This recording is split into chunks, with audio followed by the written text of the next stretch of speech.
anyways, let's have anything that was interesting for you or disturbing or caught your attention here. You can share.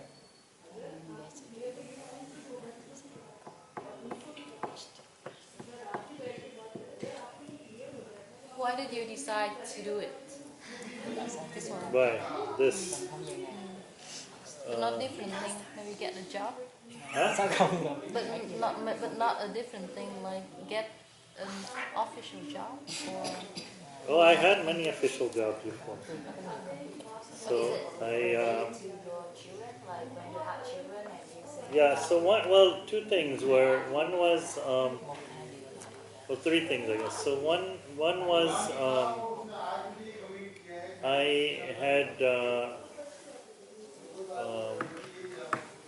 had worked in many different places in the world.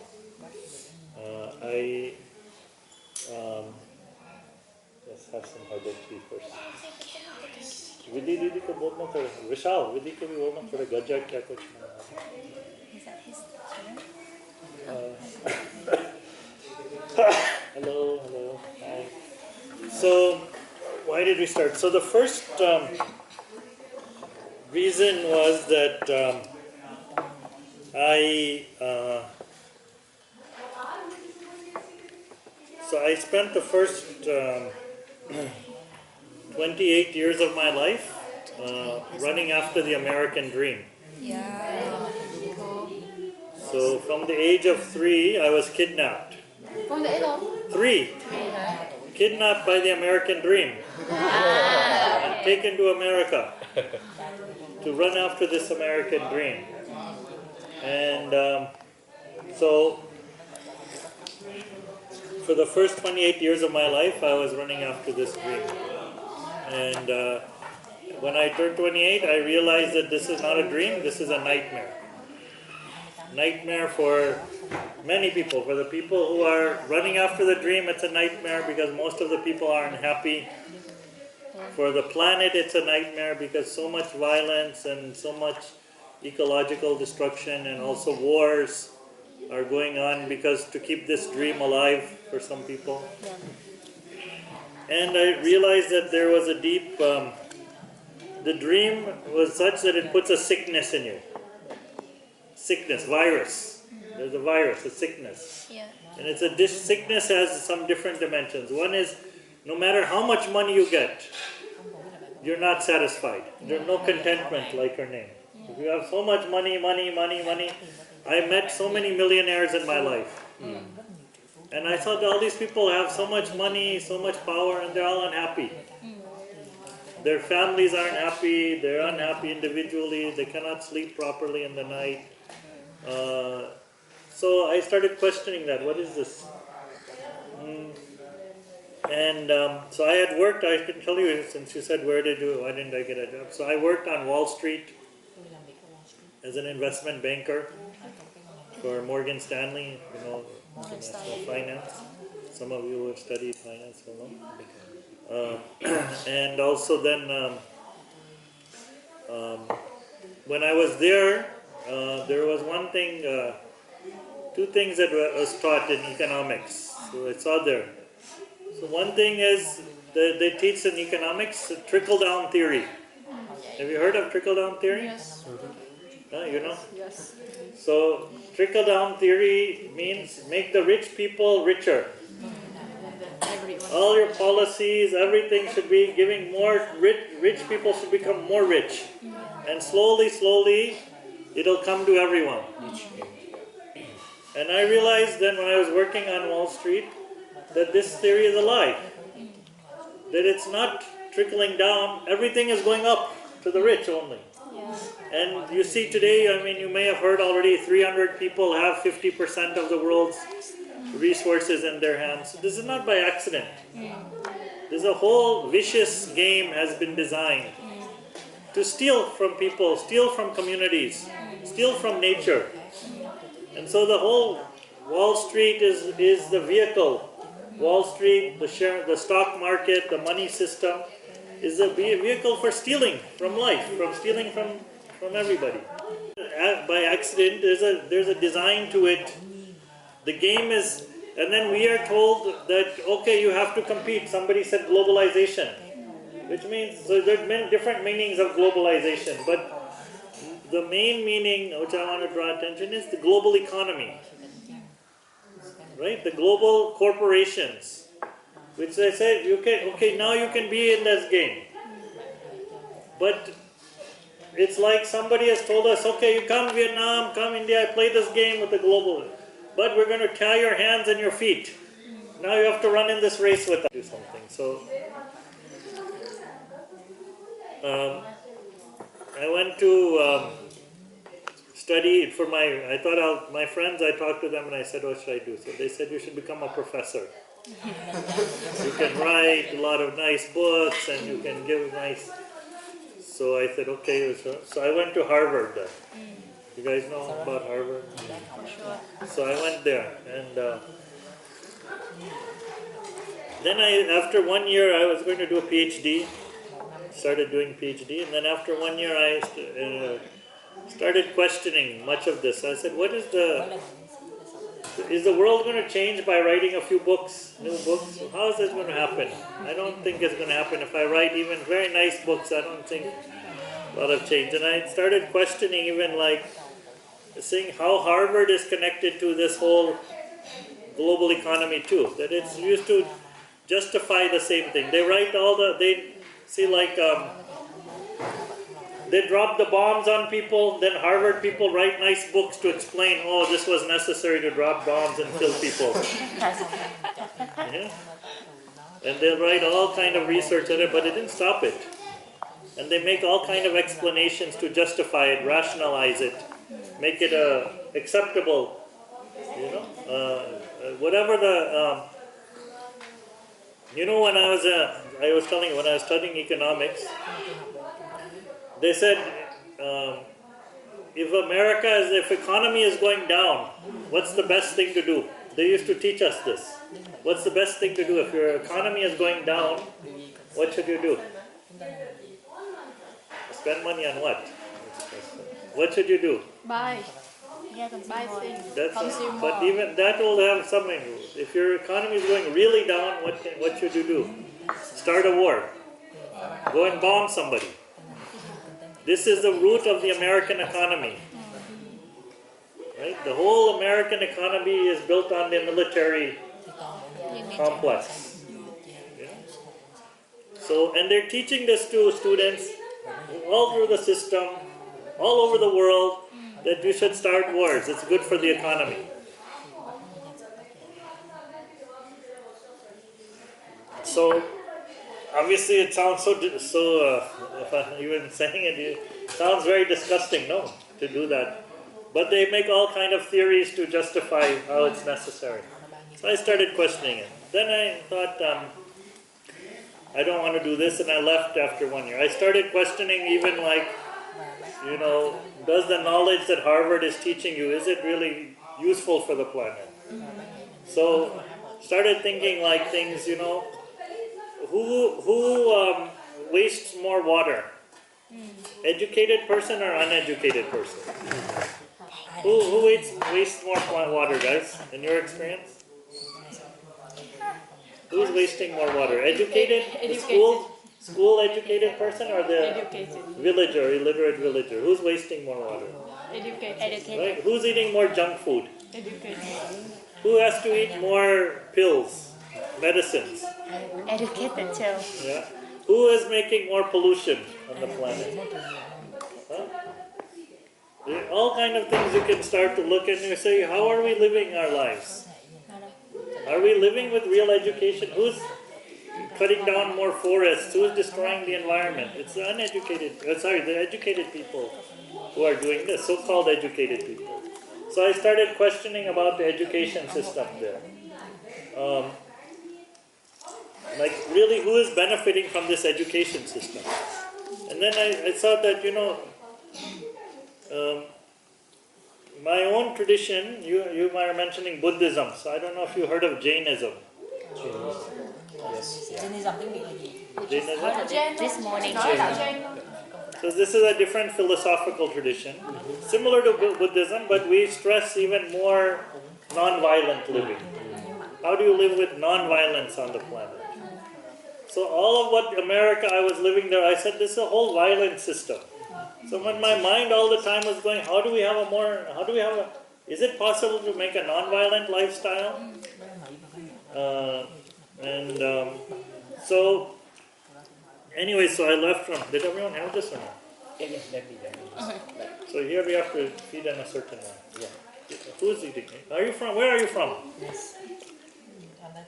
No, you're eating the wrong way. This is on, no. Okay, so See, we are learning something We here. have to unlearning something. Yeah. Vishal, we have to tell them how to feed people, no? How to eat. How to eat this Smaller pieces. thing. No, smaller pieces there. I like. So here, you see, this is the first thing for unlearning. Okay. This is educated people, again. In our place, in this land here, very famous for hospitality. We would say very humbly, we'll say we're the best host in the world. So the first thing is you always feed the guest. Feed the other person. Right? So you see, is it a different thing? If you're taking, this is the school thing, take from me. We forget all these people are here. First thing in our culture which we taught is to feed the other. Take care of your neighbor. Take care of your friends here nearby. Take care of the strangers. Feed them. Then you know something. Thank you. Thank you. Take this, Susie. And you can just use this as a metaphor also.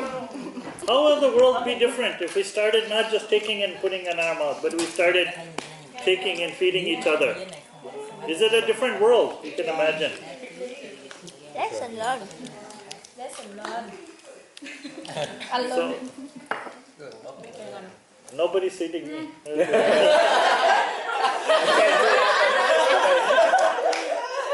It's too far. Just teasing. So this is, but you have this in your culture also, but what I'm saying is forgotten. So a lot of the unlearning is around remembering our things. We are all very ancient cultures. Right? So you can only be an ancient culture if you take care of your neighbors, you take care of everybody. I pass it. This is it. I want. So anyway, so what was I saying? I was talking about the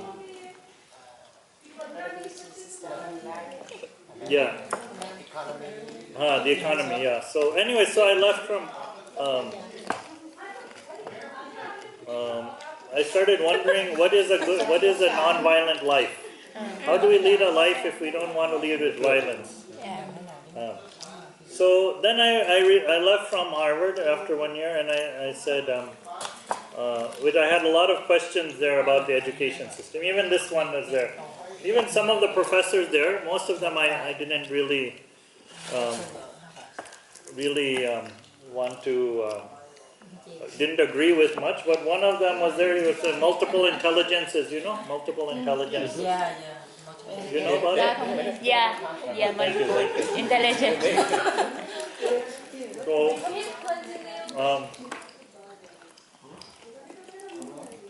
this also was a question, was like, if we have so many ways of learning, Yeah. why does only one way get privileged? Those who can write good exams, who can do good maths, their way of thinking is the only one. And so the whole system is only set up to reward those people. And the rest, it says, these people are all stupid and ignorant. So one thing which happened when I was a student, so I was a kind of troublemaker in the school. So always bored in the class, so I would be going and doing something, throwing some paper thing or doing something. So the teacher will always send me out of the thing. So there was in the US, there's a system, they put all the brilliant children together, honors classes, honors. Then they put average, and then they put the problem children or the stupid children, they call it.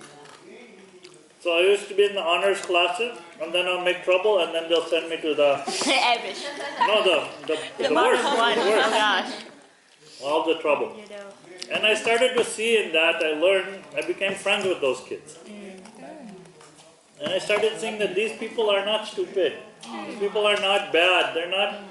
They have a different way of learning. They're very sensitive beings. Very creative beings. But this system is putting them and labeling them, putting them in a box, forcing them to sit. But if you let them be free, they have a lot of things they can do. Yeah. So that was for me, that was one of the roots of the why did unschooling. Or let's not use the word unschooling, but that's one form. What we're talking about is self-designed learning. Yeah. We're all capable of designing our own learning. Yeah. The other thing that happened to me when I was a student in school, so I loved doing all kind of different activities outside. I was volunteering and doing service, community service. I started a business, my first business when I was 10 years old. I did all kind of sports and all kinds of, and had a newspaper and many different things I was doing. And I felt I was learning a lot from those things.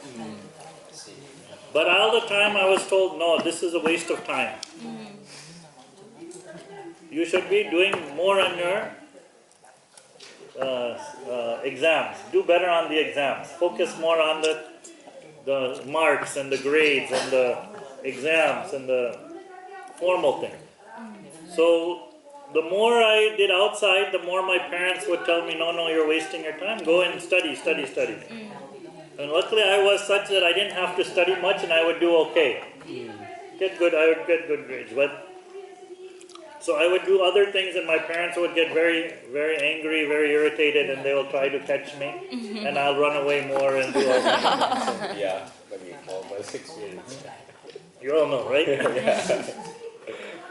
So anyways, that was also for me very important to try to understand in my own understanding of what is unschooling, because I was going to the things I was attracted to. I was meeting people, and it wasn't just my own age group. I was meeting people of all ages and all kind of different communities, and so that was it's exciting for me. Just sitting in a class and doing some textbook, for example, I didn't find it all interesting. So I got more confident. I went to a school, but I think I was unschooling myself while I was there, because I went and I explored many things which were not in the official curriculum and things. Let me fast forward again. So I left Harvard. I talked to my friends, what should I do? I want to really do something good in the world. We have to change this system. I told you about the Wall Street and this exploitation, and you know about privatization? Yes. Privatization, you know all the things. Yeah. Privatization means like all of the government companies in Vietnam, also government companies. Yes. So they said, let's privatize all of them, hand them over to the global corporations.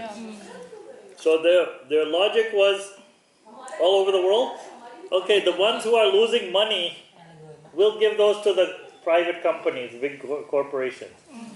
So this was what they told everybody. What was happening in reality, the ones that were the profit-making ones, they sold those to the big corporations for very cheap. And this was happening all over. Telephone companies got privatized. I actually worked on many deals around that and everything. So what was happening then? So I left this all and I saw what can I do to help the humanity and things. So my friends all said, you should go and work for the UN. So I ended up, I worked with UNICEF, I worked with UNDP, I worked with UNESCO, and I worked with World Bank. And I worked with USAID. USAID. USA, you know USA? They're all over Vietnam. Yeah. Throwing tons of money in Vietnam.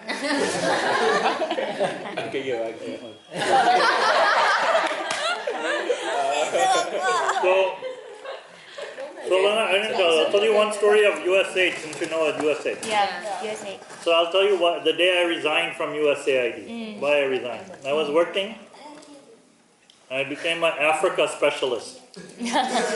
African specialist, because I worked in Ethiopia and South Africa. And I resigned.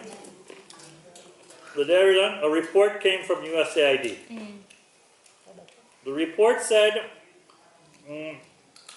for every $1 of aid we give to developing countries, our companies earn $10 of profit back. Wow. Again.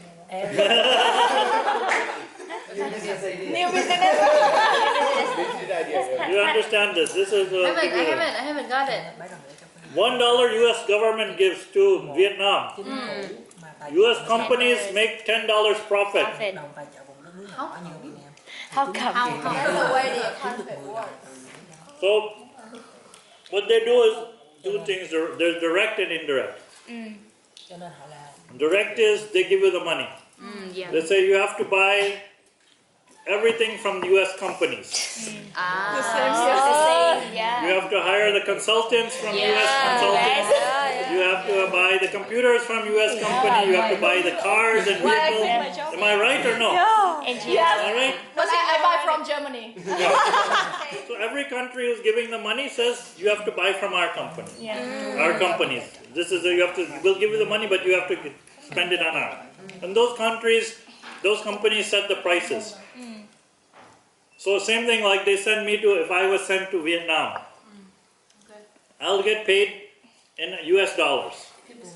Something you can probably, you could pay at least 10 or maybe 20 Vietnamese local people for the same salary I'll get. Yes. Right? But you have to hire me because I'm coming from the US aid. This was the direct way. The indirect way is through all kinds of things like you have to give special tax preferences to US companies. So when they come with their products, you have to give them better deal on taxes so they don't have to pay as much taxes, so they get relief. You have to give them, they give them cheap electricity, cheap buildings, cheap rent, everything they should get for almost free from your country to bring the companies there also. So if you see all of everything, and so when I was sitting this is called, in international development, they call this conditionality. So I give you the money, I give you the conditions now. You have to follow these conditions or you don't get any money. So then this benefit, this benefit, this benefit. You want my money, so you get this. It's for your good. For your development. Eh? So when I heard this first time, it made me vomit. Because I was not there to go and help these American companies steal from or German companies or French companies or whatever. You go to West Africa, I met some French people. They said, no, we don't do it. I said, you go and see West Africa. Mali, Senegal, all controlled by the French, still exploiting them. Still treating them like colonies. Still game is going on. So, I saw this happening. The other thing that happened, working for these agencies, I was in UNESCO for 2 years in Paris. So there are two things happened. I was invited to be on a special project called Learning Without Frontiers. So in that project, we basically were given our team was given the task that what should be the new education systems for the world. What do we need as a new education for all the problems of 21st century? We need to have a new kind of education. So we started working. And we said that, and all the people I was meeting, like very famous scientists and researchers and business people, all of them were saying to us, this education system is horrible. The current education system. Brain researchers, cognitive scientists, horrible for all the research about the brain. People, anthropologists, horrible for culture. You know, so for language diversity, for culture, so this system is horrible for learning all of these things. And so this was reaffirming what our purpose was, to find new systems. And so I started exploring. So what happened was, I've met a lot of people doing amazing projects, but then I started feeling like, what am I doing? I'm just writing paper about it. I'm giving some speech. I want to create something myself. So that was one of the reasons why I resigned and we came here. The second reason was that what the UNESCO and UNICEF and all these groups are doing is they're spreading the Western paradigm. Western culture, global consumer culture, you can call it, whatever you want to name it. Don't get stuck in them, but you know what I'm talking about. That this way of life, that we start to think, and they're not spreading it. They're saying this is superior and your way of doing things is inferior. Your language, your culture, way of living, unless you live like and look like, live, dress, eat like an American, you are useless on this planet. So they are selling the American dream to everybody. Right? And all of these projects. What I'm saying is, what happened also for me was, so this is kind of the, you know, like Bollywood stories. So there's always a twist. So the twist is, when I was growing up, we lived in the United States, but we would come back and visit our village in India. Every like 2 years we'll come back and stay for 1 month in our village, which is about 2 hours from here. And we would stay with my grandparents. And my grandmother never went to school. She didn't know reading and writing. So everything I learned in Harvard and UN, oh, these people are stupid, they're uncivilized, they're destroying the planet, they don't know how to. So I saw my grandmother and I said, oh, she knows so many things. She knew how to farm, she knew how to cook, she knew how to build a house with her hands, she knew how to take care of community, she knew how to resolve the conflicts when they happen. So many beautiful things I would see her doing. And when I was growing up, I was always ashamed of her. Because I said, oh, I'm, you know, from living in the United States, I'm educated. And I said, and this hierarchy was put in our mind. No, I'm educated, she's uneducated. Never before in the history of the world was this language used. This is all a modern, last 50, 60 years this language came. We're educated, they're uneducated. We're developed, they're underdeveloped. This is all from 1945 on, this language started coming. And so what happens is we start to think of ourselves as nothing. Our culture, our language, our way of doing things, if we're living with nature, no, this is uncivilized. And we're told that no, this global economy is the only way forward, becoming part of capitalism. And also even, you mean, this happened in Vietnam particularly. Yes. We got put in a fight. They told us only two ways, capitalism or communism. So your own people are killing each other because the Western people said no, capitalist model and communist model. There's other models. We are living other models. Not everybody was either capitalist or communist. They're basically the same model. Isn't it? You know what I mean? No. Yes. They're both built on industrial military system and thought. Both of these models are the same model. They're just who controls a little bit. They're promising to give some control to people, and some says no, it's individuals in private companies should have more.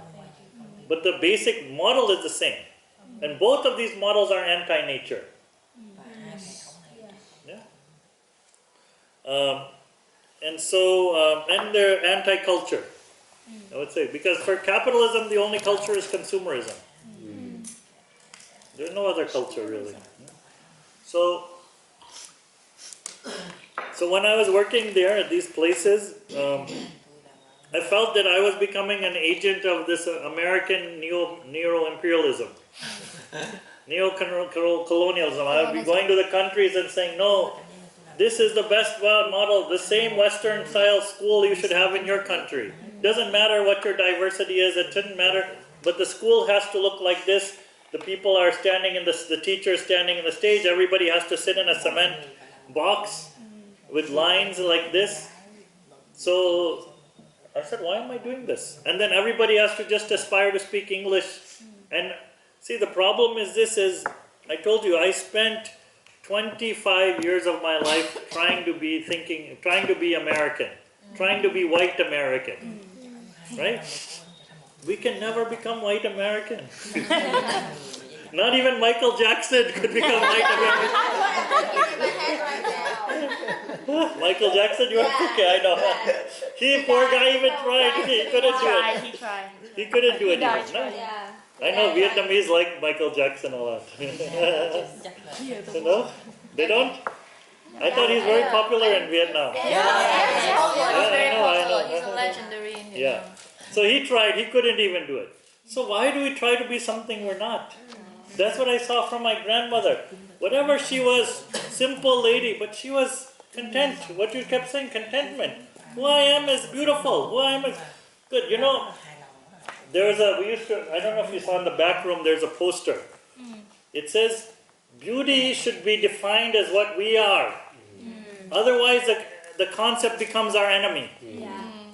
So what are they telling people in India and in Vietnam? No, you have to be thin, you have to be tan, you have to be white, pale white, you have to wear all this in India. You know this Fair and Lovely creams? People are putting cream all the time, paying so much money to try to be white.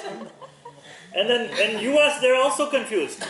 In the US, people are paying money to tan themselves. It's like both are being made stupid. Is it true or not? It's true, right? So why is this? Why can't you just be happy with who you are, yeah? Why this model is in place like that? So this education system I started to see was in place to first make us unhappy with who we are, to make us always think we have to be like the white man. Even the white women are told you have to be like the white man. Then you're somebody. Otherwise you're just a housewife. The housewife is the most important person in the planet, isn't it? And she thinks that, no, I'm not earning a lot of dollars, so I'm no useless. They're the persons who hold everything together, the social fabric. No. So I started questioning many of these things when I was there. And why this model? Because at the end of the day, you know, little Bhutan, you guys all know Bhutan, right? Yeah. Gross national happiness? Yeah. What did Bhutan say? She said to America, how many people are in Bhutan, you know? We heard about it. How many people? How many people?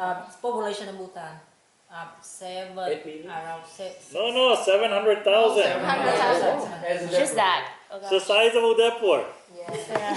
This little tiny place tells big America, look, you have all the money, you have all the military power, all the, missiles and everything, tanks. You have all the technology, sophisticated but are your people happy? No, they're not happy. More than 50% Americans are taking antidepressant drugs. Yes. They feel so alone. They feel so disconnected. So why this model then? And then you see that, yes, what America, if you go, see, I saw in the 70s in America, it was ecological disaster was happening. And then what they did, they got the idea, no, we don't want to destroy our own land. It's bad for our health, let's move all the factories to Asia and to Mexico. So we'll pollute everywhere else and we'll say, no, we're so clean, we're so nice, and these people are so dirty. But all the production just shifted there. Yes. I know, so. Yeah? And this is what's happening. Now you see it even happening in China. Yeah. China has hit its ecological, it's horrible.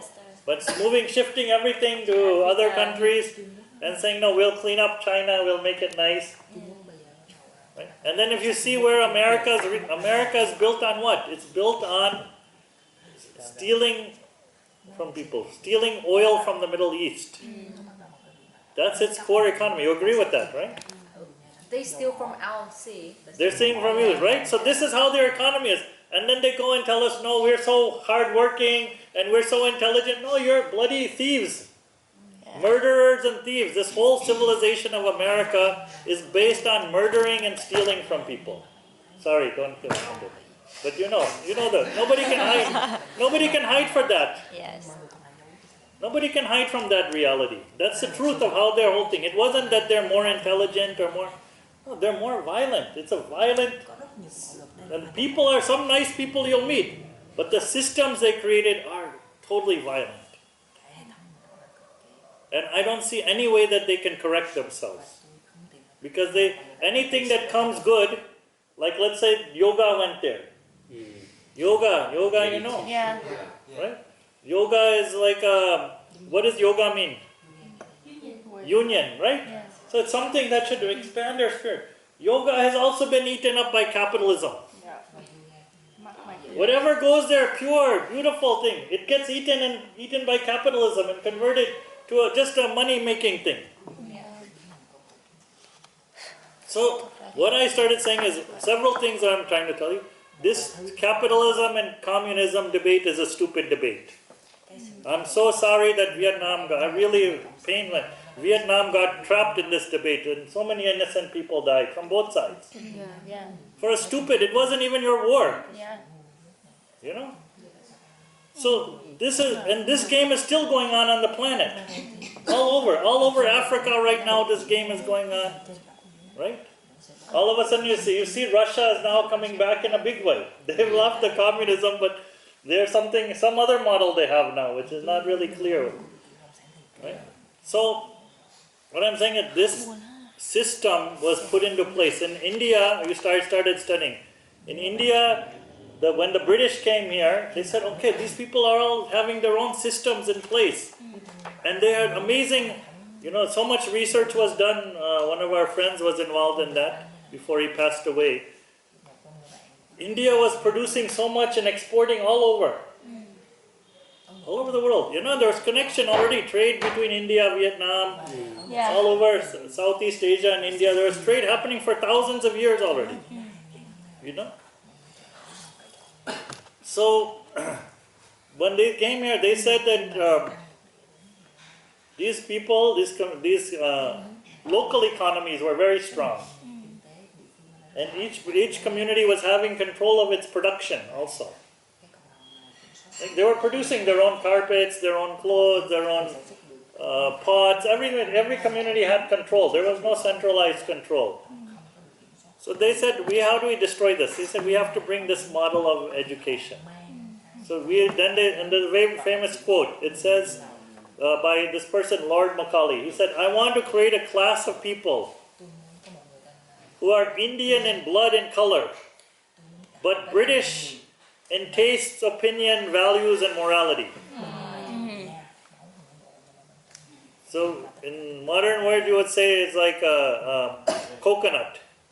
You know this word, coconut?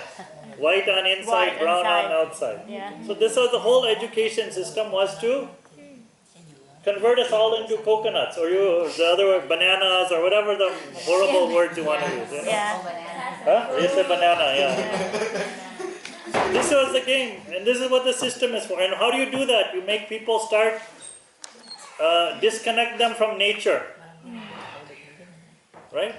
Most of the people in Vietnam, India would spend majority of their lives in nature. If you go 2 generations back. Yeah.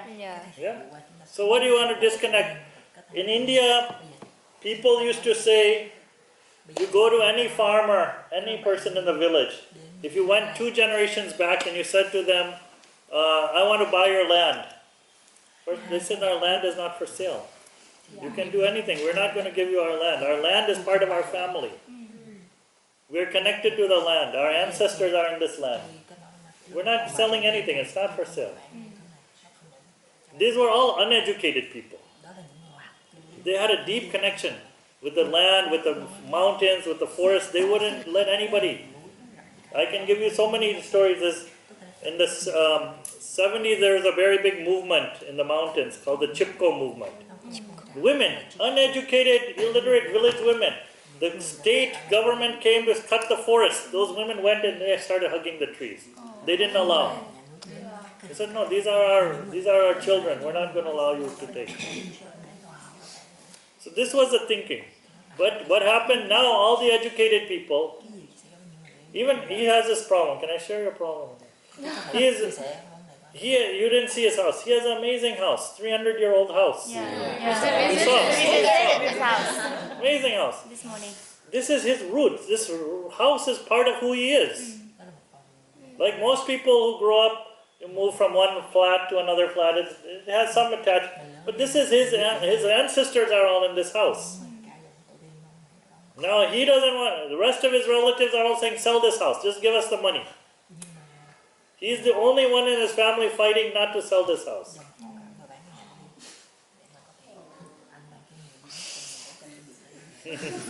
Well, He's winning. He still has the house. He has now it's easy. Now he has no hair, so now they have to listen to him. Before when he was young, they weren't listening. Now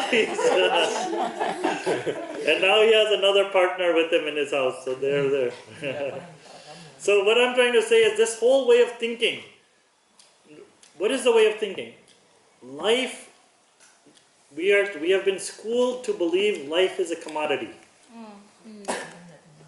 Whereas traditionally in all of our places, life was not a commodity. Relationships were not a commodity.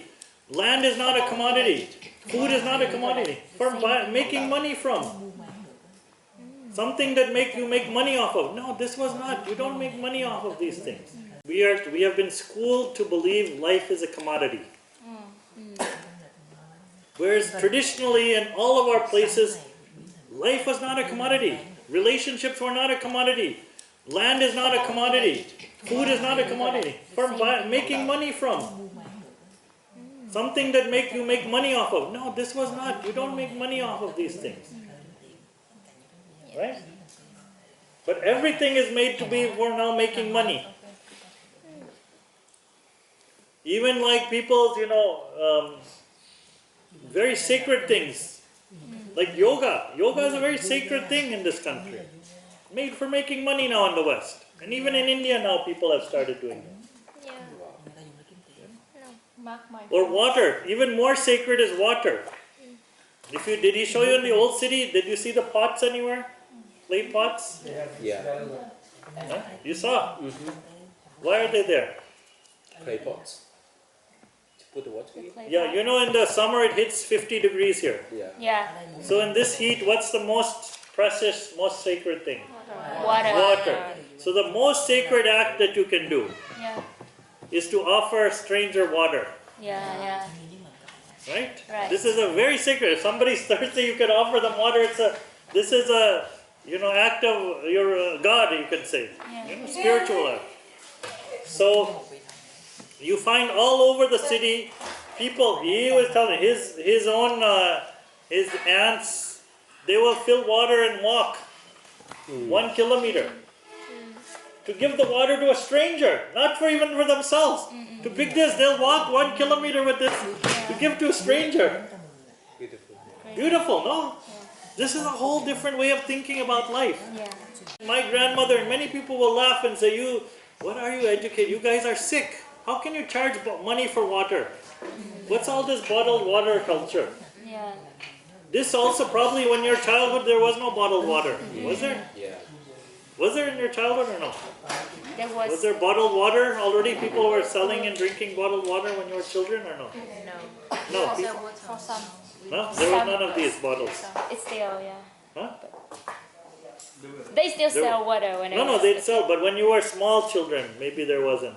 No, there wasn't. Yeah. There wasn't. Very less. Yeah. Very less. Only very, very. I only I only know that tourists will drink it. It's not for us. These days, like every bus stop, even a small shop, they have a water bottle to offer to buy. And the profit on it. So can you see the whole culture got shifted in that? Yeah. Water became a thing for making money. But it's very interesting. We went once, we found a shop. There was one guy. This bottle usually costs 20 rupees. Right? And we went to one shop. There was one shop in the city. The guy was selling for how much? 6 rupees. And we said, why? He's still selling at 6 rupees. Everybody else sells for 20 rupees. So we went to him and he said, why are you selling for 6 rupees? He said, that's the cost of this bottle. He said, no, everybody's selling for 20 rupees. He said, no, MRP is no. written 20 rupees. Huh? MRP Even, is it's written- also written 20 rupees. He said, well, how can you give for 6 rupees? Something's funny. He said, no, no, no. He said, there's so many ways to make money. I don't need to make money from water. Giving water is our sacred duty. It's our duty. Bye. Bye. So what I'm trying to say that everything gets converted into making money. Even, do you have an Amway in Vietnam? Yes, Amway? a lot. You have Amway? How did you allow in Vietnam? Oh my God. Oh, I have in India. Oh my god. It's everywhere in the Big world. corporation. Amazing. So Oriflame. what is my father was an Amway Oh, in 1980. wow. 1980. That's Wow. And that year he was in Amway, my mother almost divorced him. She Oh. almost threw him out of the house because Amway tells you each of your social relationships is you can make money off of. That's Oh, yeah. That's what it's teaching you. It says network marketing. Your friends, anybody you meet, you should see them at dollar signs on their head. You can make money out of them. They're a revenue source for you. So all of what happened when my father was doing that for 6 months or so, all of our friends, family friends, they ran away. Yeah. They whenever see him coming, they say, no, he's going to try to sell us some Amway shit and things like that, so they used to run. So my mother said, either you leave this Amway or I'm going to leave you. So finally he left it, you know. So anyway, so this was the model of selling basically sending this education system I started realizing was there to disconnect us from our man, to make us see. There's a quote outside there. Says, we are not here to compete against each other, we're here to complete each other. So this education system tells us no, competition. Even, this guy, Charles Darwin? Yeah. Huh? Yeah. His great-grandson is a very close friend of mine. He's been to Shikshantar many times. Wow. Okay. Yeah. And he says all of Darwin's theories were manipulated to justify this global economy capitalist system and telling everybody, no, survival of the fittest means that we should compete. We have to create all these systems where people are forced to compete against each other. But all of our culture was all cooperation. Nature, the lie they told us is nature is always trying to compete against each other. No. If you study deeply into nature, it's collaborating all the time. Evolution is a collaboratory process. Right? So anyways, so the connection from spirit. Do you guys believe in spirit? Yes. Can you talk to the spirit ancestors? Have anyone seen that? one of my relatives, my aunt, she can channel. Channel? So you believe it or no? Really? I believe. You believe it? So in the Western scientific discourse, you're superstitious. They put a label on us. Yeah. And that label is to disconnect us from our ancestors. Because ancestors are wisdom. Wisdom, source of wisdom will tell us no. This is a quote here. When all the trees are dried and all the trees are cut and all the rivers are dried and all the animals disappear, then humans will realize you can't eat money. This is wisdom. Or in our cultural DNA, spiritual DNA, that says having more things, this is exactly what it is. Having more and more and more and more doesn't give you more happiness. People knew this 5,000 years ago. They knew this 10,000 years ago. That this is not going to give you happiness. Right? So, but this model tells us, no, accumulate more, have more, have more. And you'll think you have more and more things, you'll think you're going to get more and more happier. So many things like that I started seeing, that the UN is basically an agent for spreading this Western development model. Right? They don't I was questioning it, so when I was questioning it, many senior directors started getting very offended. They said, no, you can't ask these questions in United Nations. I said, why can't you ask questions? If I can't ask questions here, where am I going to ask questions, Why is this model? So, and So then, luckily at that time, this was 22 years ago, when I was 28 years old, I met Vidhi. And then we had an arranged marriage. You know about arranged marriage? So we had, so we had 5 dates only. 2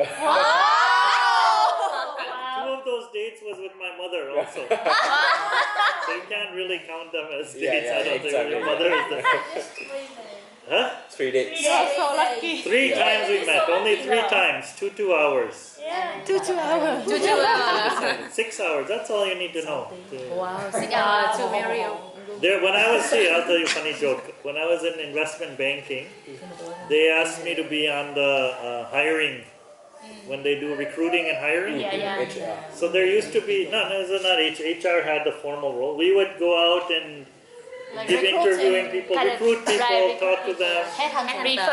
Not even they would apply and then they would say, okay, do we want just to give a different opinion of whether.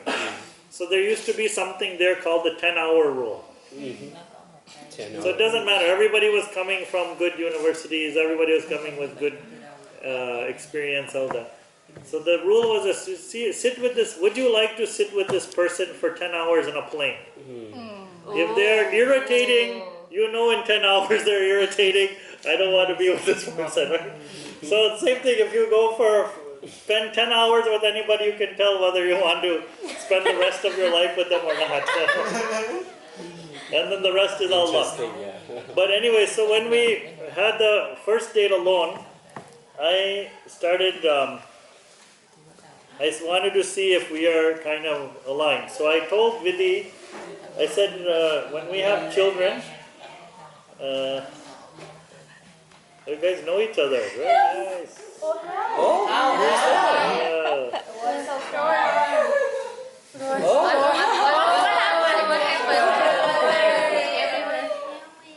I didn't expect this. I don't.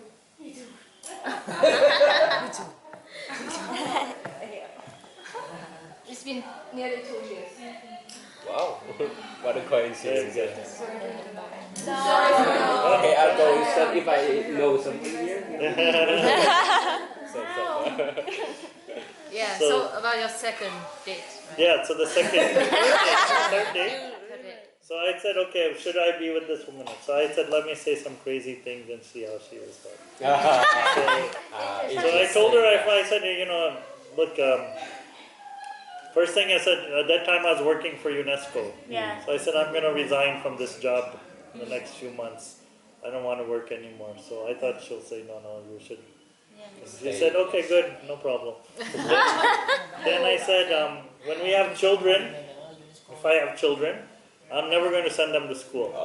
So I thought she'll run away from that. Wow. And she said, no, that's a great idea.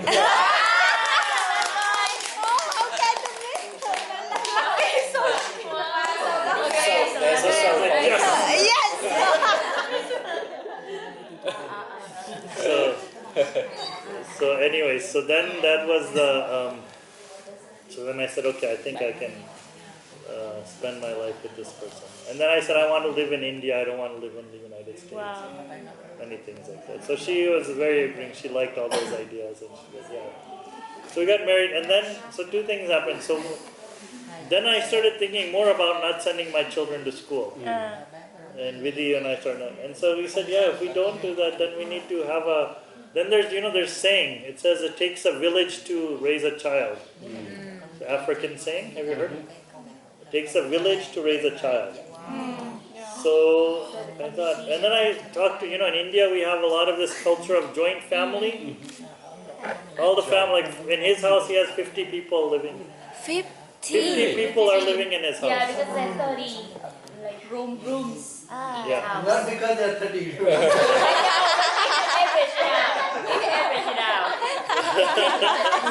Average it out.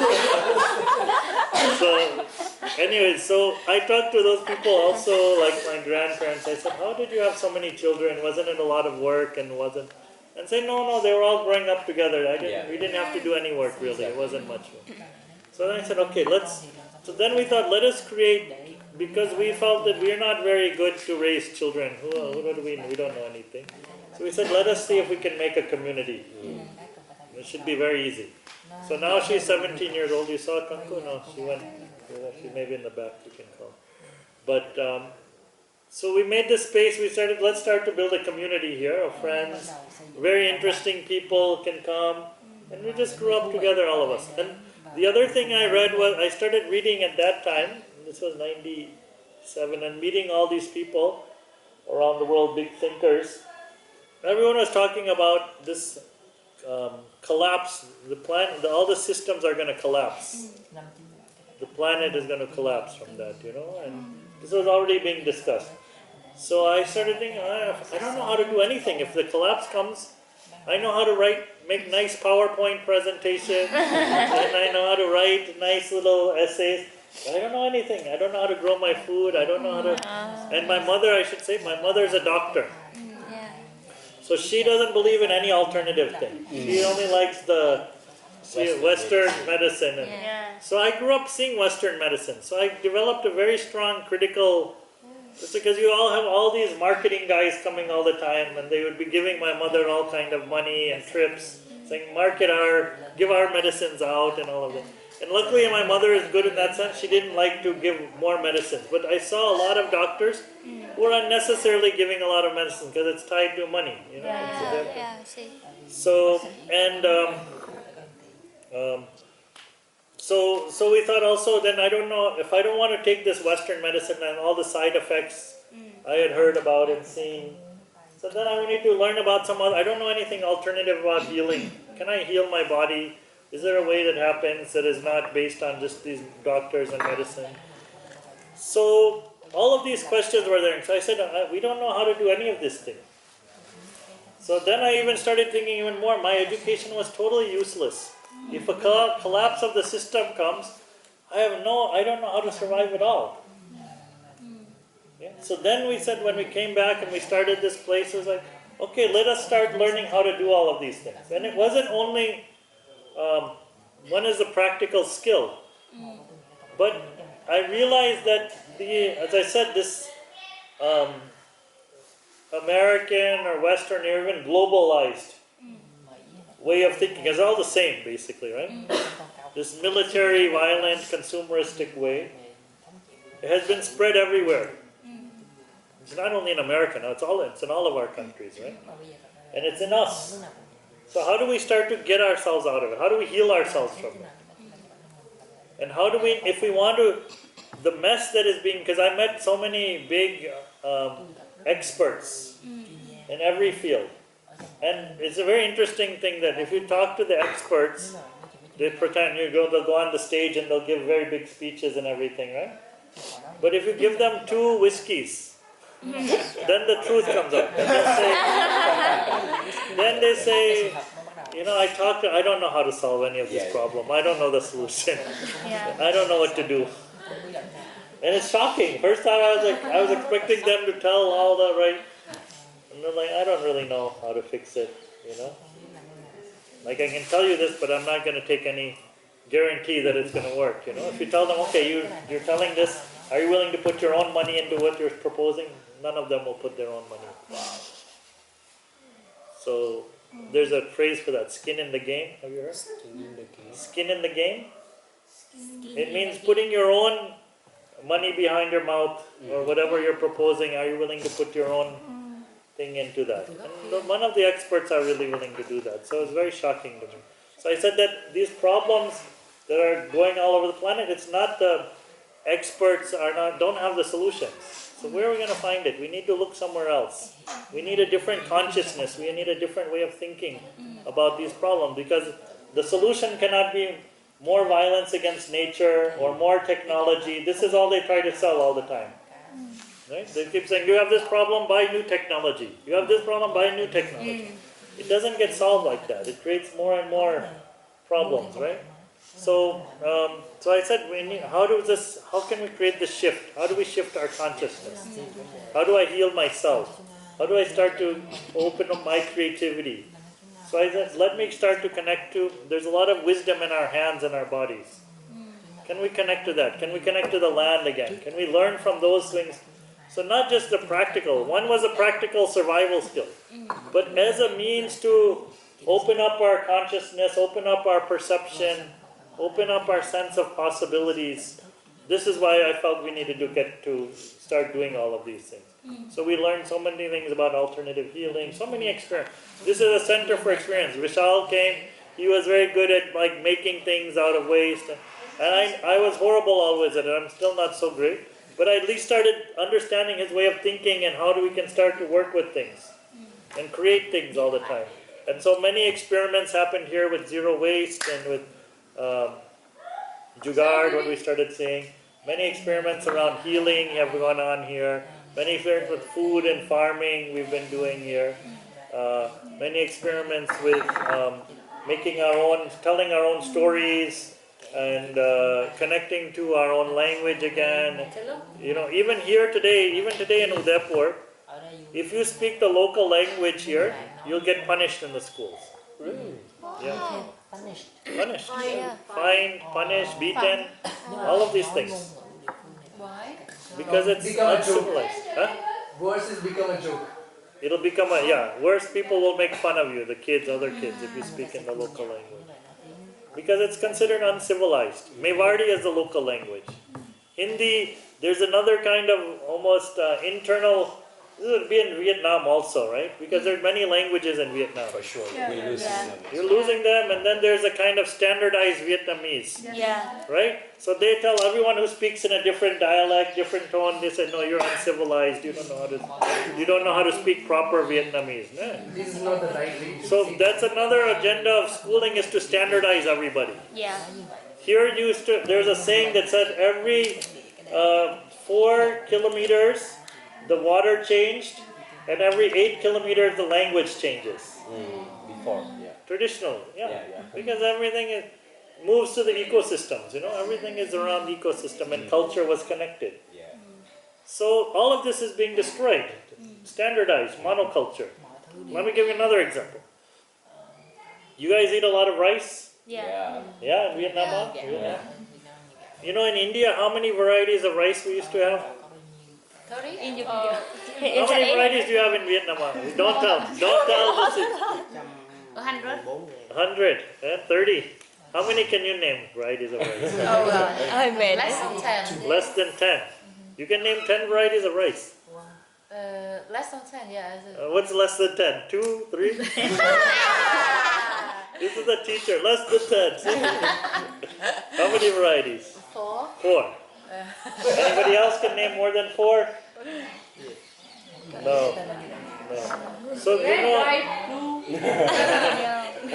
So here in India, this is documented by not by Indians, by the British. They documented this officially 100 years ago.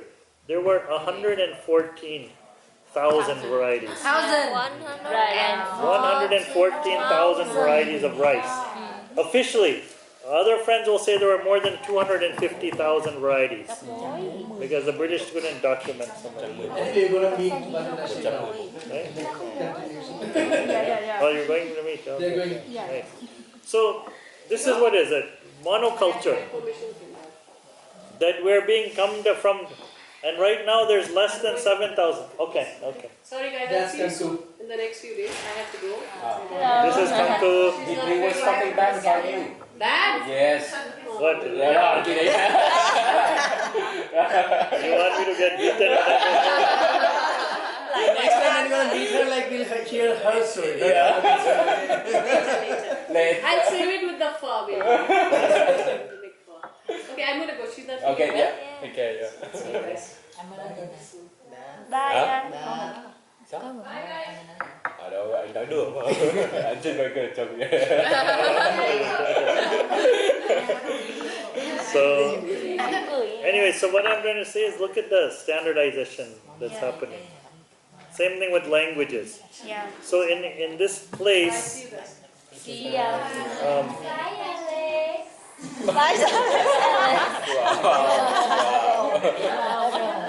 What happened?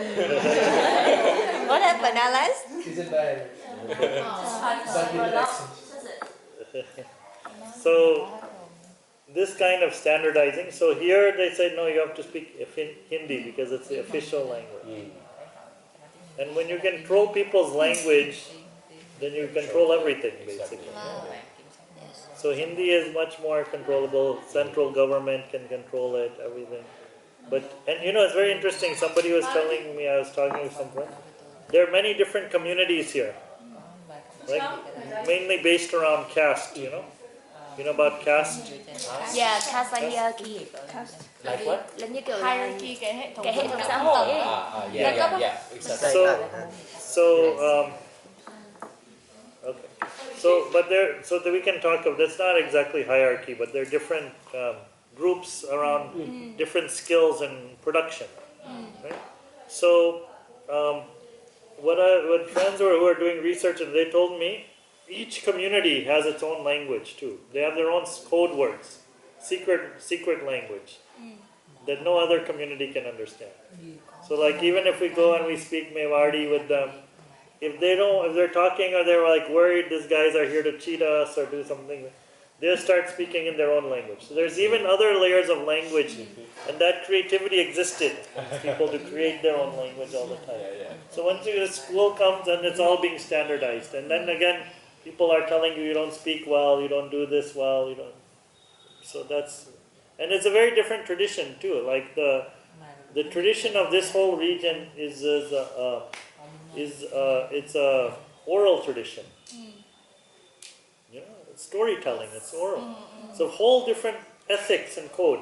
Because in writing, I don't know, in Harvard they used to hammer us all the time with, put all your references. Yeah.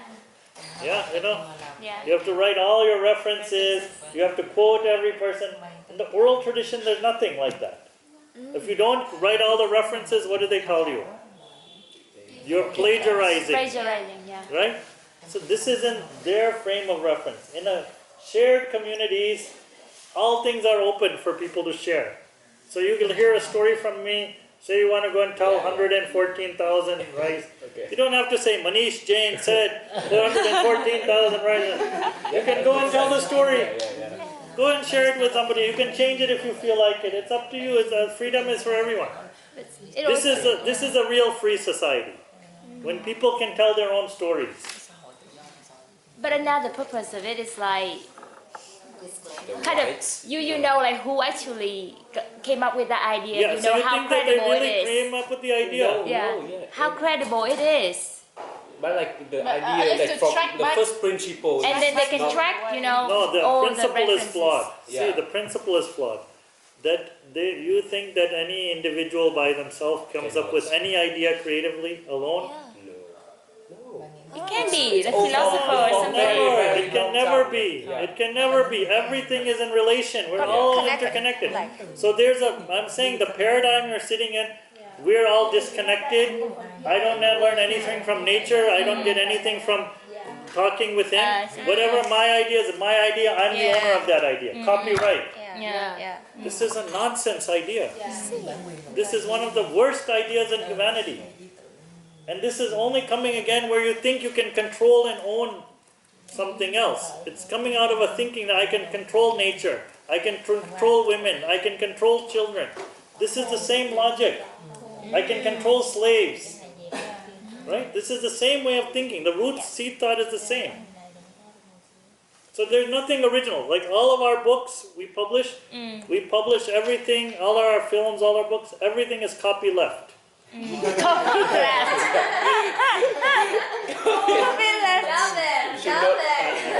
a t-shirt, You should, Copy left. This is the right. Everything is there to be shared. Yeah. This is why this is the law of nature. Sharing is the law of nature. Anybody can use it. Take it. Opposite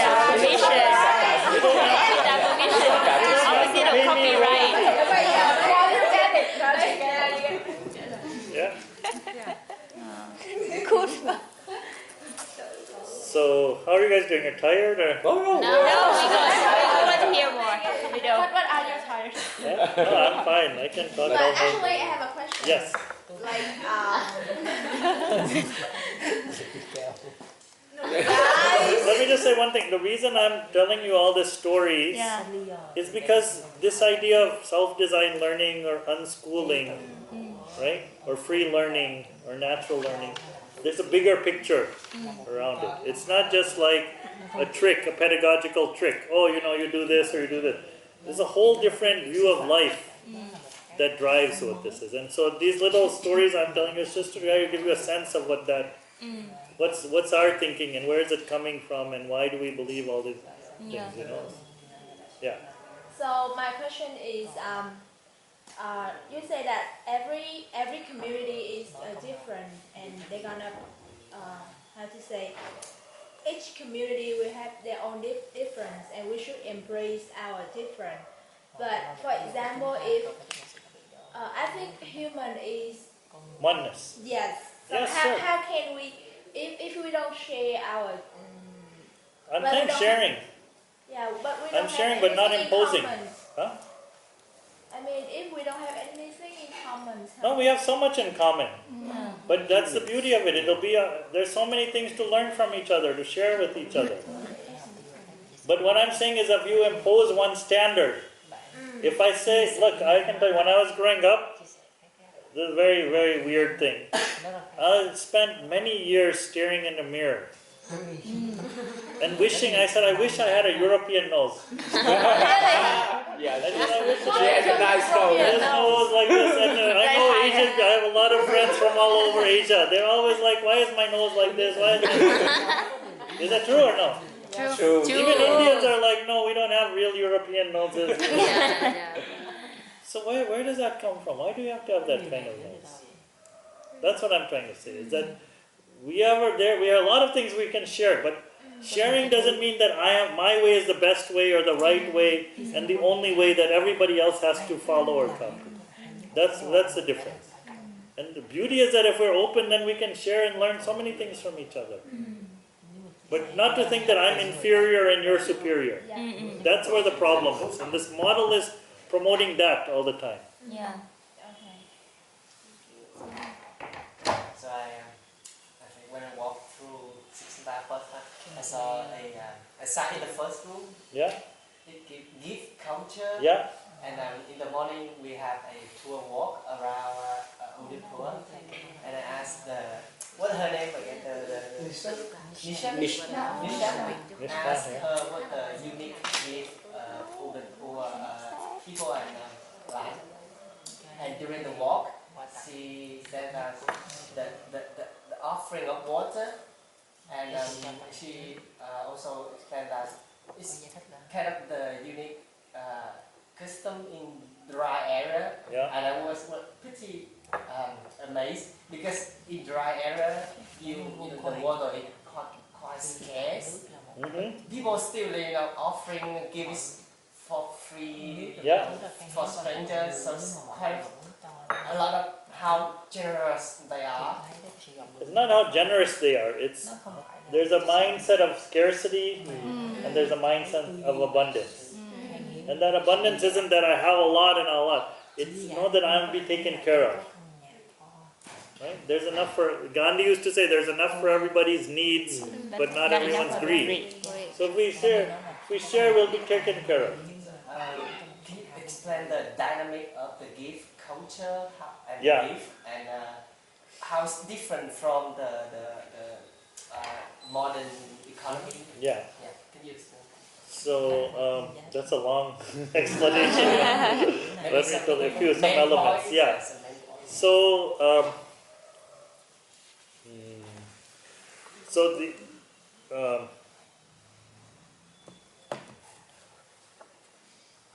so some people use the word gift economy or alternative economy, but I like to use the word gift culture. We put a book on that, you can see that, take that.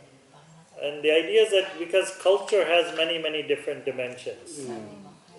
And all of those dimensions can be linked to economy eventually, but you don't usually, when you're talking about economy, you don't talk about all of these other things. So here, for example, things like hospitality and care is a very big part of hosting people. You know, in all over India they say your guest is your God. You never know what form God is going to show up in. So whoever's your guest, they may be God, so you should take really good care of them. This is the thinking, that this is that we treat everybody with this kind of. So one is hospitality. Another thing that people don't usually talk about is forgiveness. So particularly the tradition I'm in, this Jain tradition, forgiveness is a very big piece of that. Right? So if you forgive somebody, that you ask for forgiveness, offer forgiveness, is a very, very important step for healing. Healing conflict, and also you're not carrying too much, all these negative things all the time with you. You can there are tools. So if you have a culture which is giving forgiveness, that would be, which promotes it, which has different rituals around it, that becomes a thing of gift culture, for example. Zero waste is also part of gift culture. Right? Zero waste, like nothing is waste. Everything has to move in the cycles of life, you know, life cycles that are there.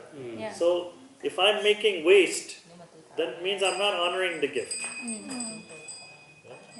So my honoring the gift is to make sure the cycle flows. And even if I'm, hoarding things, I'm also not, because for the gift to be a gift culture to be alive, things have to keep flowing.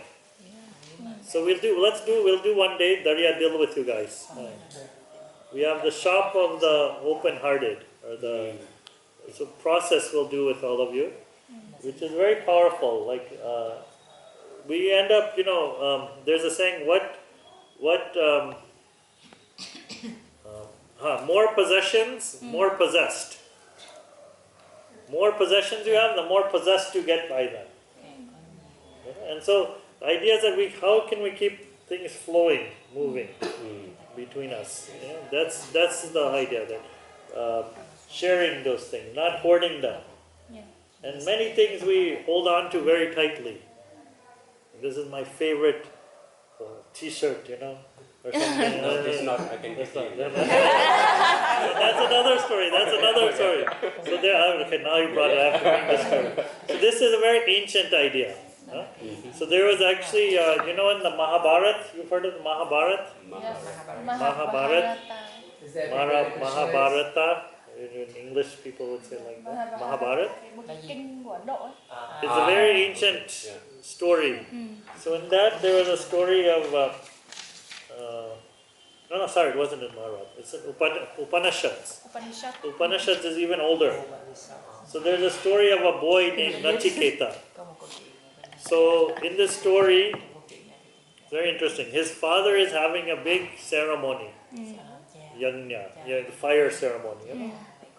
And as part of the ceremony, his father is supposed to give gifts to everybody, offerings and gifts. So the father has these old cows, old cows, who don't give any milk. Like this T-shirt, which he doesn't like very much. And he starts to give the cows out, like the old cows which don't give. He gives these as the gifts. So the son is like going crazy. He's like, "What are you doing? You're supposed to give as a gift. You're something that has value for you, that is meaningful. You should be giving. That's the real gift. You're giving these old cows that are no good. Nobody wants them. You're just giving them. Wait, this is not a good gift." So he starts telling his father. Then they have an argument, and then his father, then the son says to him, "You might as well give me away also then." So then the father gets angry and he says, "Okay, I'm going to give you to the god of death." And then the story continues that this boy leaves the house and he goes in search of the god of death. And he meets the god of death. He goes into the underworld. So it's a long story. I can tell you if you're interested afterward. But the most beautiful part of that is that they tell, even this 5,000, they said, no, if you don't like it and you give it, it's not a real gift. You have to give something that you really like. That's the gift then, something. Yeah. You get what I mean? Yeah. So anyways, we have a very beautiful ceremony. Even in my own, in the Jain tradition, we have this idea. It's called aparigraha, which means non-ownership or non-attachment. So in the Jain tradition, they studied very deeply what are the roots of violence in society. So one of the roots is when you start thinking you own things. This is a lie. We don't own anything, do we? Do we own anything? Can we ever own anything? No. Nothing. We own nothing. There's a saying in India: you came empty-handed and you're going to leave empty-handed. You can't take anything with you. You don't own anything. We're all just guests here. Right? So this whole idea is a sickness to think we own, this is mine. There's nothing like that. And if you can let go of that, then you'll be very inner peaceful and you'll let others be also peace, So anyway, so we have this, so I thought about this and we talk a lot about it they give a lot of speeches, all the monks give a lot of speeches. But I don't see them practicing it very much, and the community isn't practiced. So we started then also thinking, how can we make some ritual around that? So we'll have a ritual with you guys if you would like, very special, powerful ritual. Yeah, we would like to see that. Not see it, you'll be part of it. Part of it, yes. Participate. Co-creating the ritual. Nice. Love it. So this is it. And the point, and let me finish on gift culture. So what I told you, the first thing we have to challenge in gift culture is this capitalism versus communism nonsense. No, there's other ways to think about how we relate to life. Right? So this is not, this is again, some white guys were having this fight and they put it all on us unnecessarily. Right? It's nothing to do. We have a different way. And it starts with what you're saying. The first principle of gift culture is gratitude. When you feel gratitude, you know abundance. This is if you want to see how do I tap into abundance, start meditating on gratitude. Because you start saying, oh, I have so many things I've received in my life, so many people are caring for me, so many people are, connected to me. How about we feel guilty because we have a lot? Huh? How about, because I usually feel guilty because I have so Too much? Yeah, you feel guilty. Yeah. Why do you feel guilty? You didn't give away. You didn't give her anything. No, even I give away, but I still feel guilty. Yeah, that's not enough. Not You have enough. to But give I more. haven't. I mean, So wait till after the ritual, then you'll get your answer. Yeah. Okay. I see. So, but the idea is to start with gratitude and bring us to the space of abundance. When we start, see most of the violence you can say in the planet today is because people are feeling scarcity. Yeah. But if everybody started to remember, just feed the other person or feed nature, whole different paradigm can get constructed. Yeah. But because you feel scarcity, you're like, I have to. So actually, there's no such thing as greed. Greed is not a core to human beings. Yeah. Greed is only a behavior that exhibits itself when you feel scarcity. So the sense of scarcity is what it looks like greed, because then you're feeling I don't have enough, then I need more. So for you or whoever else, your friends, I need more. So the way you have to think is don't worry about that. Concentrate on where this scarcity is coming from within yourself. So there's much to say about it, but we've there's a book, there's a lot of discussions. I'm going to Oroville, I'm invited there beginning of January. Nice. I helped create this alternative economies gathering we're having there to talk to people about that. But there are different things, because, so if we relate it to right now, there's no, what do they what's the religions or spiritual traditions mainly in Vietnam? Buddhism, yeah. Buddhism?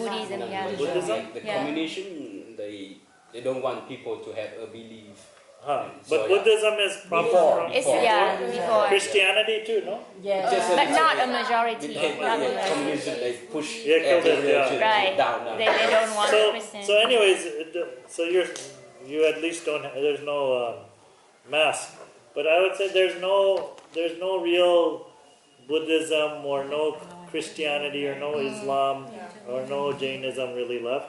There's only one God right now. It's the God of money. Right? And this is what school tells us. Yeah. School said the only thing is money. At the end of the day here, everybody judges you. What's your package? I don't know, do they have that in Vietnam or no? Yes, They don't? Huh? They talk, what's the package? Then you're worthy. If you're, Like how much? you get a good wife only if you have a good package. So this is what everybody runs some after. campaign like you have to what inside your bag. There are two main questions when they came to me.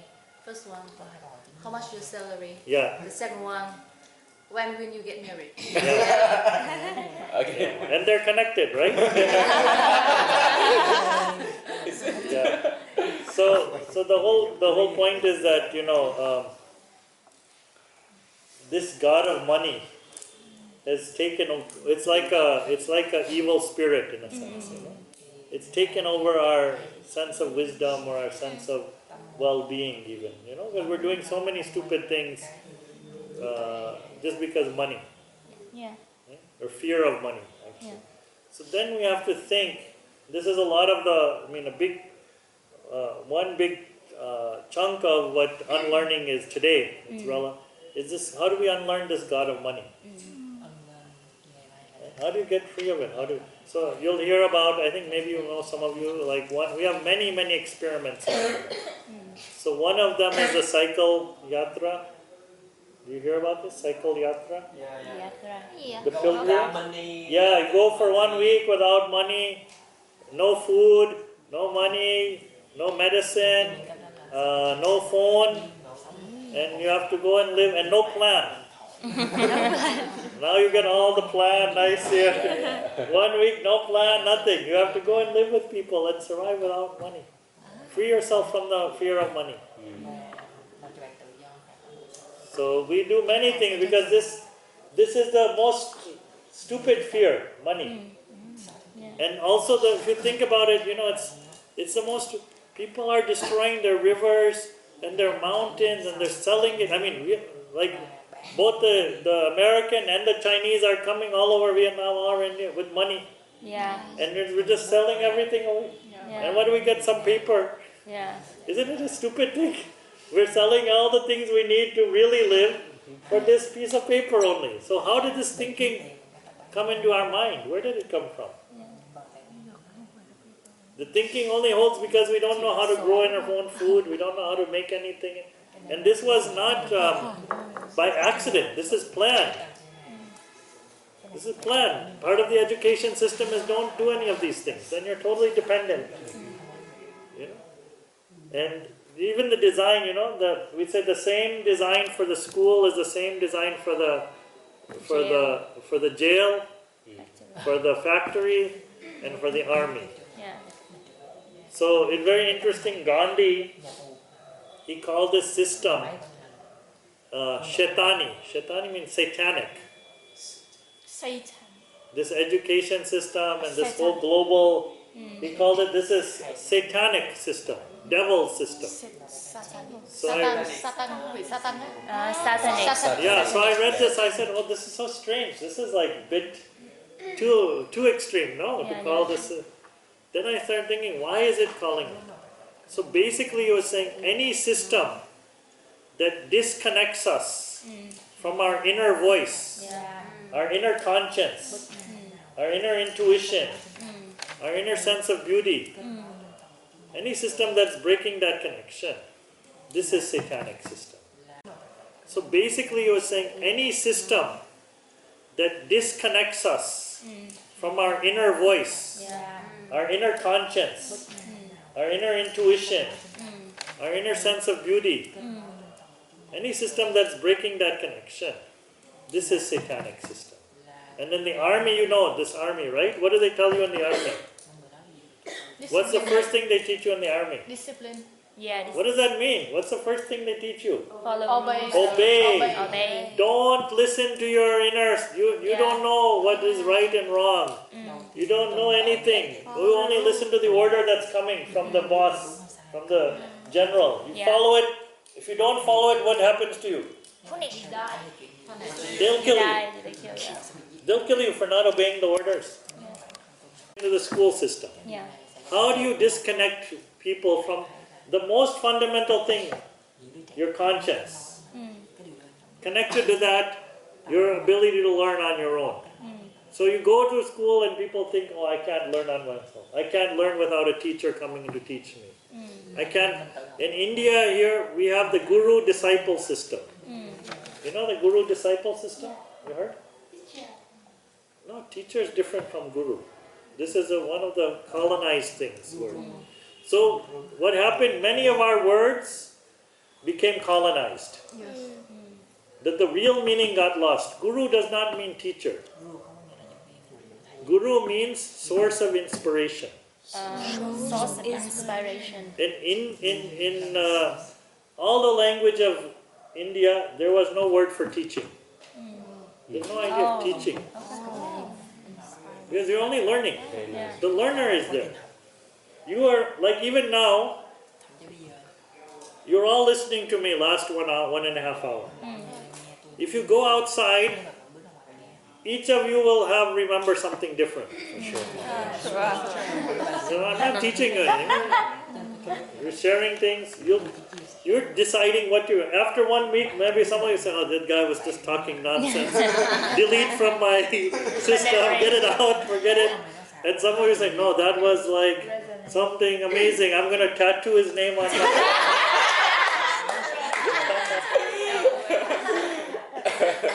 You know the nearest tattoo shop? But this is self-design. We are always choosing, each of us. Yeah. Luckily, nobody has yet been able to fully control this. Yeah.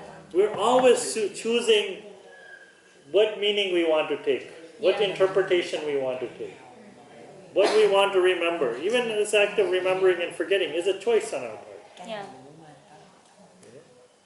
So this is the idea that, and so the guru-disciple system.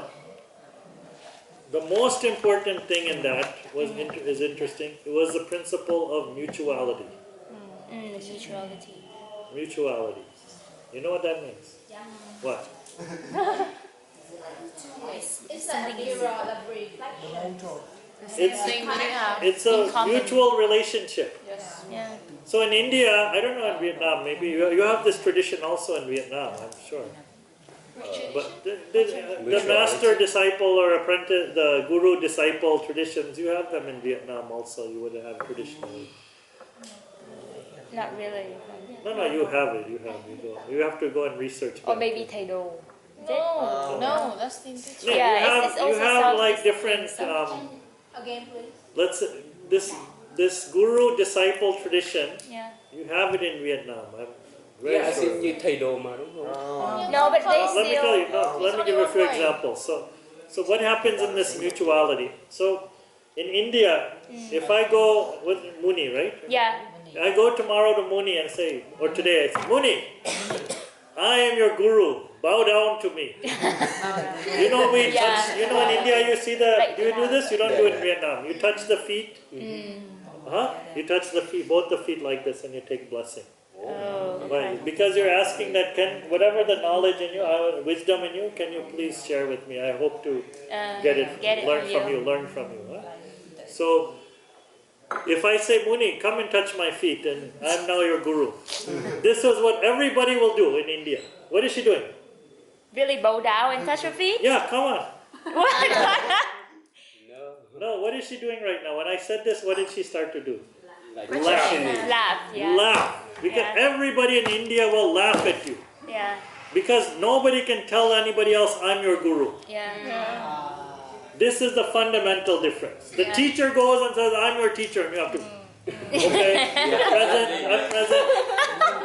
In India, if somebody goes and says, I'm your guru, everybody will laugh at you. Yeah. So you cannot impose yourself as my guru. Yeah.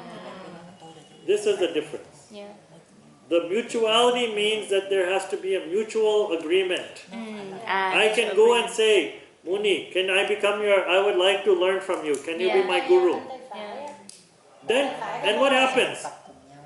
If I go, I have to go and request her. Yeah. Can you be my guru? And I accept it. She has to agree Yeah. So become guru. to make the relationship. She has to agree. There's a mutual agreement. She can say, no, I don't have time right now.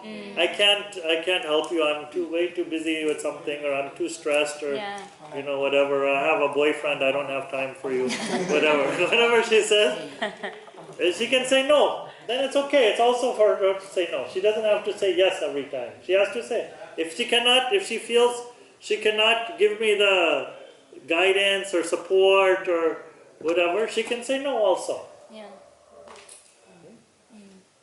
But this is the mutual. When she says yes and I say yes, then there's a different relationship. And in that relationship, then I have to, what I'm agreeing to is to, in a sense,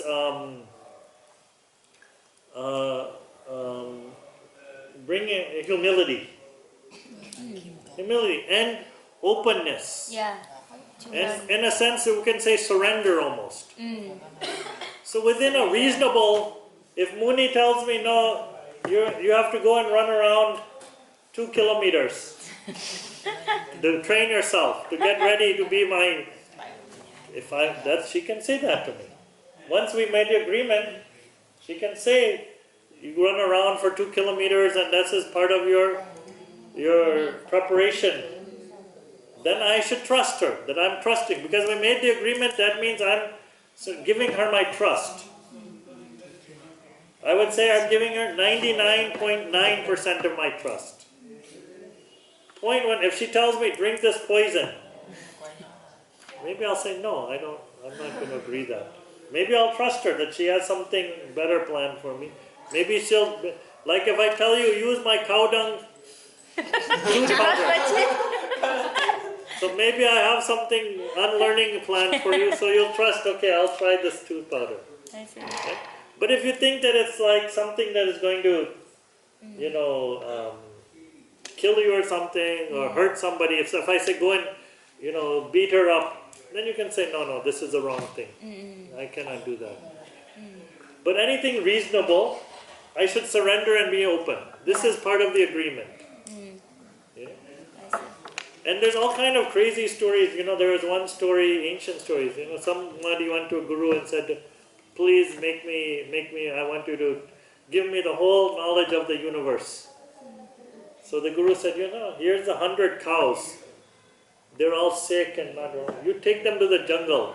When they become 1,000 cows, you come back to me. Then I'll give you all the secret of the universe. So then the boy goes and with all these cows, and he starts living with the cows. He starts watching, observing the cows, taking care of the cows, giving love to the cows, watching the changing the seasons, watching all kind of things in nature, observing himself. And so finally he comes back with 1,000 cows. And he is glowing. And he goes to the guru, now I've done 1,000. Give me the secret. He says, you have it. You have it. So I did a lot of research trying to dig in to try to understand what is this tradition. Yeah. And then sometimes people are crazy. I heard even so, like in India, many of the musician traditions here, they still have this guru-disciple thing very strongly operating. And you hear stories, like one guy I heard, 10 years the guru never let him sing. He said, listen, you carry my bag, you follow me around, you do this. Never listened to him sing. After 10 years, he only agreed to listen to him. But that guy was following the guru, he was listening, he was himself figuring out his things. Yeah. And the other thing with the guru shishya, guru disciple, guru doesn't have to be human. The mountain can be your guru. The river can be your guru. The you can make the tree your guru. You can make the bird your guru. So you know the whole yoga.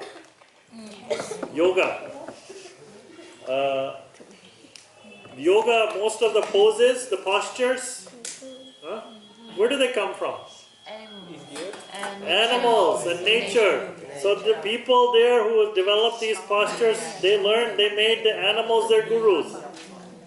And they learned these postures from the animals and from the nature. So this is a tradition. It's a very different tradition than what modern education teaches. So each of us has the power. There's a friend of ours, he passed away when he was 90 years old. I think he was one of the gurus. He gave us the name Shikshantar. And he followed Gandhi. He's a follower of Gandhi, and he was a principal for this Nay Talim, this new system of learning from Gandhi. So he said something very beautiful. He said, real democracy is not when you have the power to choose your own leaders. Real democracy is when you can choose your own gurus. Because that's how you shape your mind. Otherwise, you choose any leader, they're all part. Trump or Obama or Clinton, they're all part of the same game, basically, right? But when I can choose how I want to understand the world, that's when the only real freedom or real democracy will come. And only if I can't choose my gurus, then I can't. So this is the whole tradition, and this is what all of things. You go to Swaraj University, you go to Jail University, you go to all the projects we're doing in India, creativity does. The principle is the same. The power, this is what self-design. Self-design learning is the power to choose your own gurus. And that guru also, biggest guru is where? Where's the biggest guru sitting? Inside you. Inside you. Connect to that guru also. Right? This education system will tell you, modern education. If you heard Paulo Freire, he's a very famous Brazilian. He said, he wrote a very thing called the banking model of education. So this education system says we're all empty. We're all born empty, nothing inside the child, nothing inside any, and you have to pour the information and knowledge inside the person. Right? This is the tradition that they're coming. There's no spirit in this person. And actually there's another, I was just listening to another friend talk. They were saying, we have this model that the spirit is, if you believe in spirit, right? Or soul, we think the spirit is in the body. But it's not. The body is in the spirit. The spirit is much bigger, and our body is embedded in that. So it's a whole different way to think about things, you know.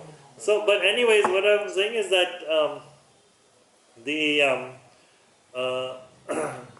this whole system that came of modern education assumes people are empty. Human beings are empty. Right? There's no intuition, there's no soul, there's no creativity within. Everything has to come from outside, from some system giving it to you. So this is what we're fundamentally challenging. No. Our traditions, all over Asia, even all over Africa, all over indigenous communities, saying, no, that we are divine beings. We have superpowers. How do you feel when I say that? We have superpowers. How do you feel hearing that? We have superpowers. We're born with these superpowers. We have so many gifts within us. So many potentials within us. It's there. So this is a different way. If we recognize it, then it's not just, your whole system is not about, and we even say this in Swaraj, we say that we don't use the word student, or we don't use the word learner. We use the word koji. We are all kojis. Koji means seekers. Seekers. This is the tradition of Asia. We're seekers of the truth. This is every tradition in Asia. This is the core of it. Which is totally different from the Western education model. Factory school. It means no. And the seeker of the truth, what's the biggest question do you ask if you're seeking the truth? What is the purpose of my life? Yes, who am I? What is the purpose of my life? Why have I come here? This should be the fundamental question. How many days of your school do they talk about this? No, they tell you your purpose is to become a factory worker or to be a manager or to be an MBA. This is not our purpose. This is a lie. So, Koji means let's seek who we are, why we're. This should be the fundamental of any education system.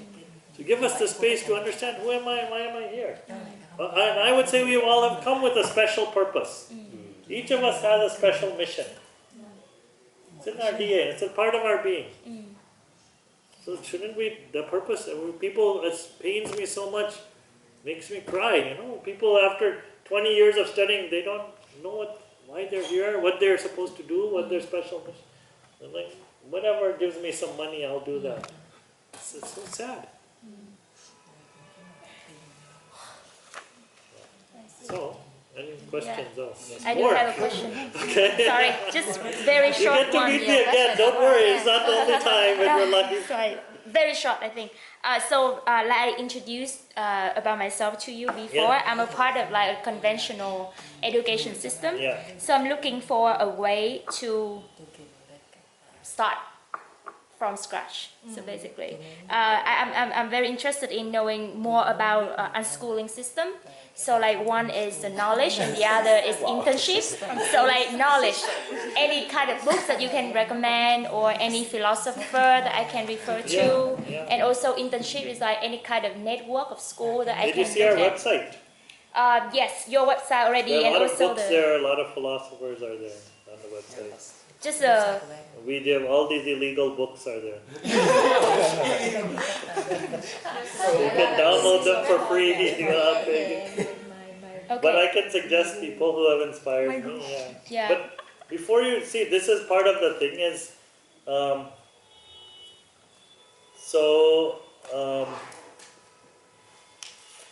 if you really want to unlearn, I would suggest don't read anything.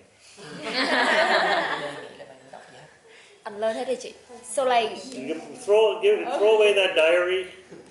Don't read. I'll tell you a story. Okay. So we went to these. I was very fascinated when we came here. So it's a longer story. So let me tell. Should I tell you the longer version or shorter version? Short version is fine. Longer.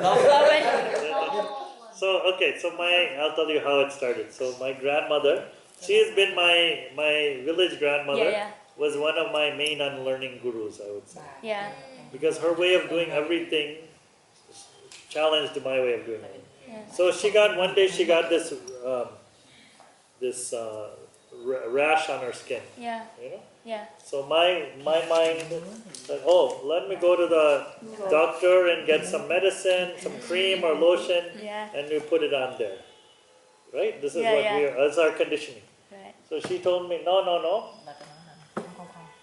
Our neighbors, they have some goats. We go there and get some goat shit.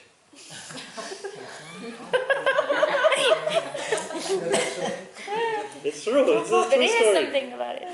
So I said, what?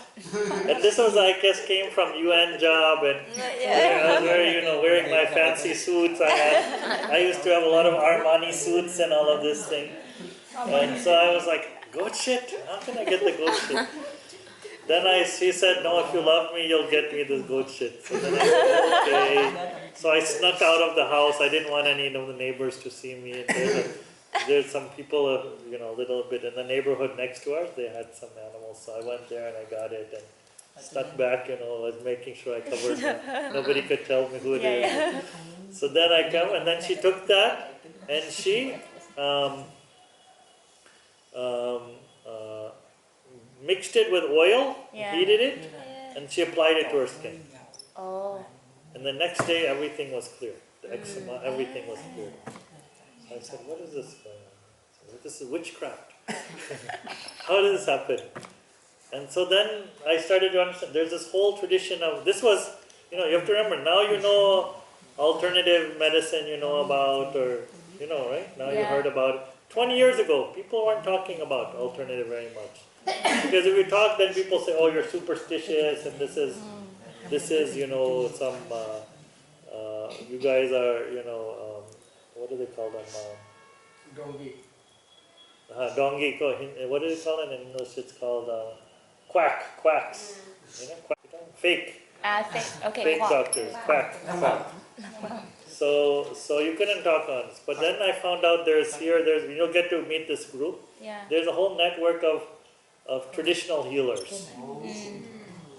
So because of this, seeing my grandmother, I got interested. What is this whole network of traditional? We went, and they're having traditional. And none of these, in India, there's two traditions. There's the Ayurvedic, which is a very formal, kind of classical tradition. Like it's the same, in India, you'll always find this tension between the classical, which was supported by the kings and and then the folk tradition.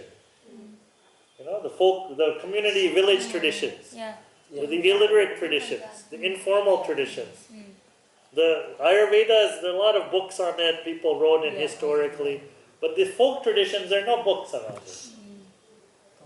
People know, and if you ask them, how do you know? It's from their intuition. They work from their intuition. They work from a different kind of memory. It's not even, it's a timeless memory they're tapping into. There's a different kind of way of knowing they're tapping into, right?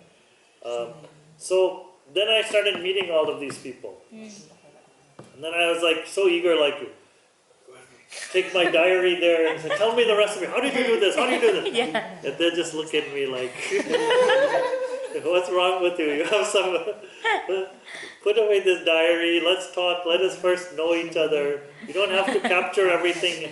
See, this diary, we're trying to capture. Why do you carry? I stopped using a diary like 15 years ago. What did you forget something? It's okay. You don't need to keep a diary. Let it go. This whole thing is part of a thing that you think you can capture knowledge. My grandmother taught me something else. Difference between knowing and being. Yeah. You know there's difference.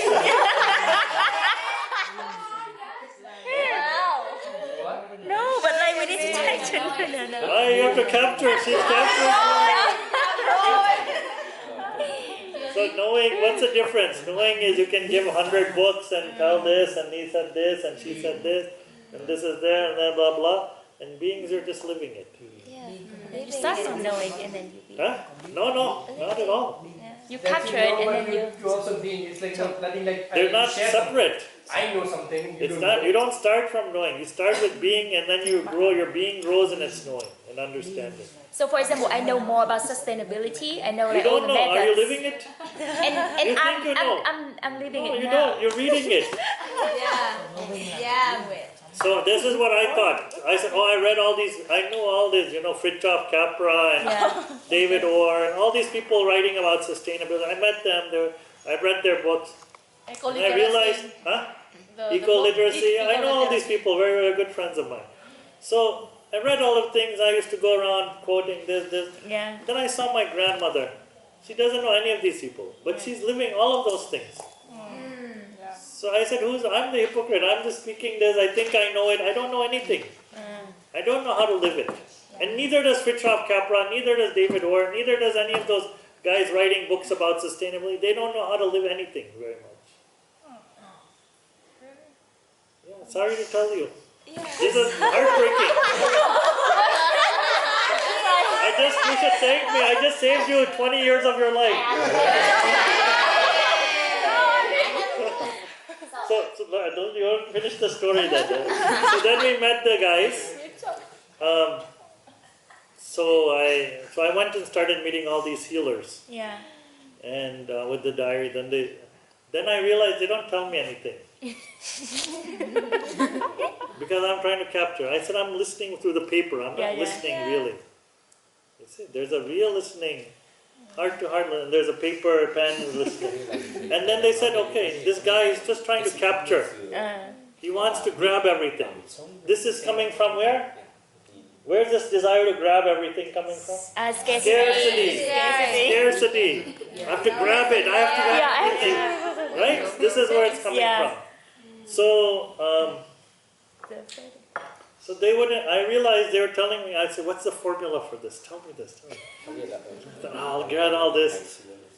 And three things happened which are interesting. One is I realized they're not telling me the formulas properly. They don't tell everything. They just tell one or two things. And then I said, okay, then, and I could tell they were getting irritated all the time by this diary stuff. So I said, leave it. Okay, let's leave it. Just let me try to connect to them and listen in a different way. And be with them. You know? Because we think, okay, I'm there to grab a thing. But we want to really learn. This being is very important with the people. You want to being with their guru. That's why I said the guy who was 10 years, it's so inspiring me. 10 years, they don't even get to sing, and yet they're with them, and something is happening. Something is happening. And they're not walking with a diary, but there's something happening in that. So like I come here and then learn from you guys. Yes, you come live with us. Live with you us. guys. Yes. Yeah. Like, So, I got that thought about it. Like when we were working on a zero waste project, in schools we used to go and teach, like, you know how plastic is polluted. We try to ban plastic over here with many methods. One of the activity which we did, like, is to take everybody to the dump site. Yeah, and see. When we go to the dump site, then we know why are we doing this. Yeah.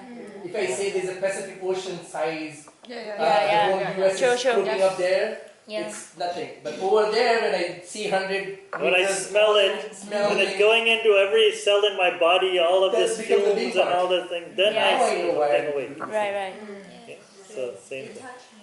It touches you. So that's what I first realized. Just get rid of this diary, because you cannot get the. And this is some other friend of mine. He was writing something. He's like, now everybody wants everything in short pills. You know, they want 1 week learning journey to get all the things.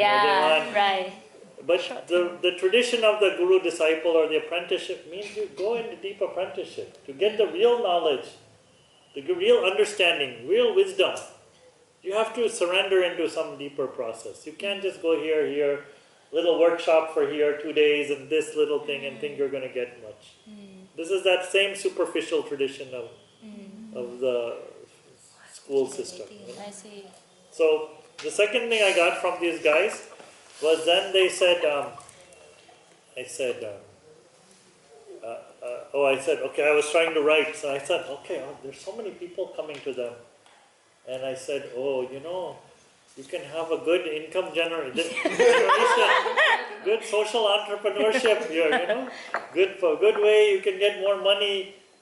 And I said, if you take all of this and you make nice bottles, package it, you'll get a lot of money. It can help you a lot and all of this. So the thing they told me, they said, our knowledge is not for sale. Our medicines are not for sale, actually, that's what they said. Which when they meant we're not for sale. And I said, what do you mean? You want money? Don't you want money? They said, yeah, we want money. I said, but you can get money. I said, no. This we have been given a God gift, a sacred gift. This is not the way we will get our money. Same like that guy who was giving the water for. People have a different understanding. Not everything is for sale. In the US, they tell you, in America, they tell you everything has a price. You can buy anything. But not in Asia. People don't. We have a different code of purpose. So they said no, nothing. So I was so shocked. I said, how can they be turning down money? I thought everybody is running after the God of money. So I was so curious. I said, something different is in their way of thinking.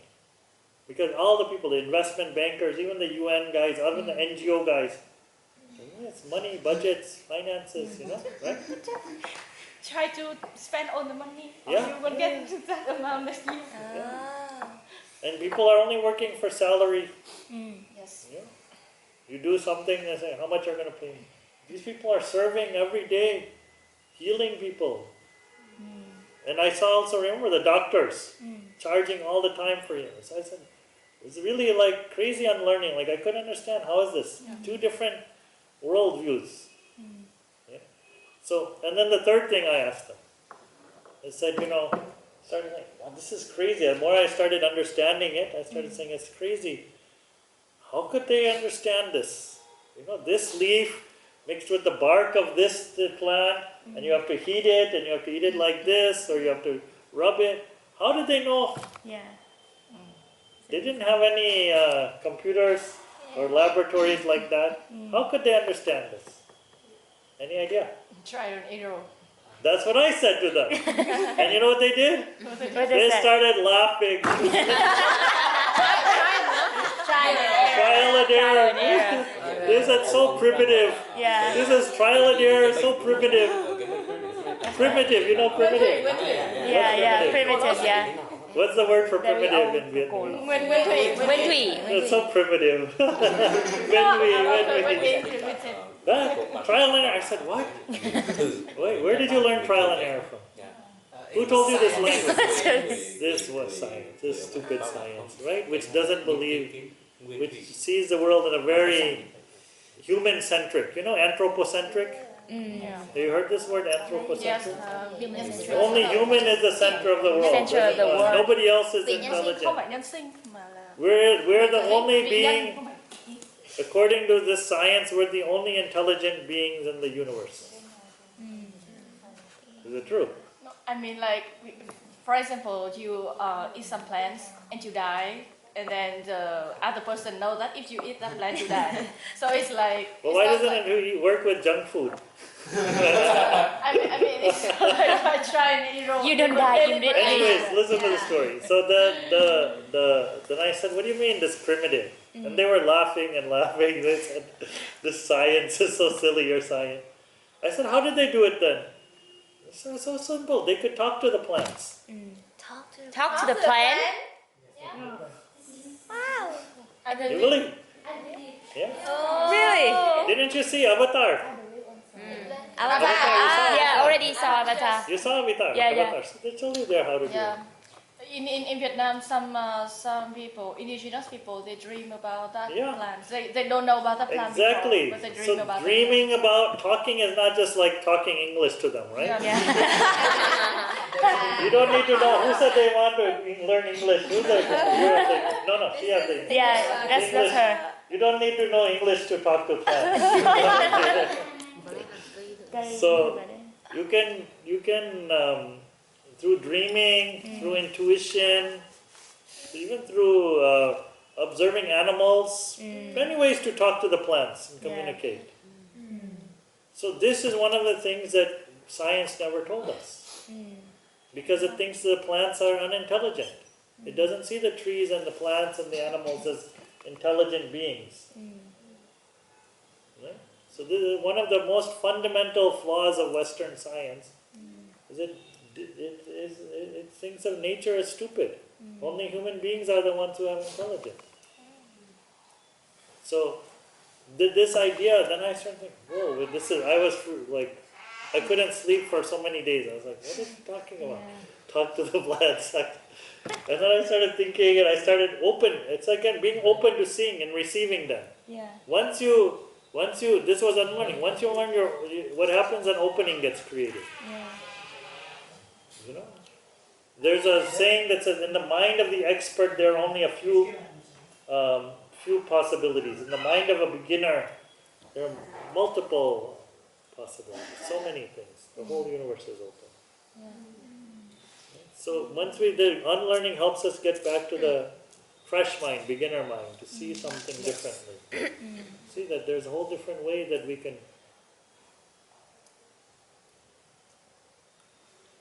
How's it? Good? You got the answer? No. Question.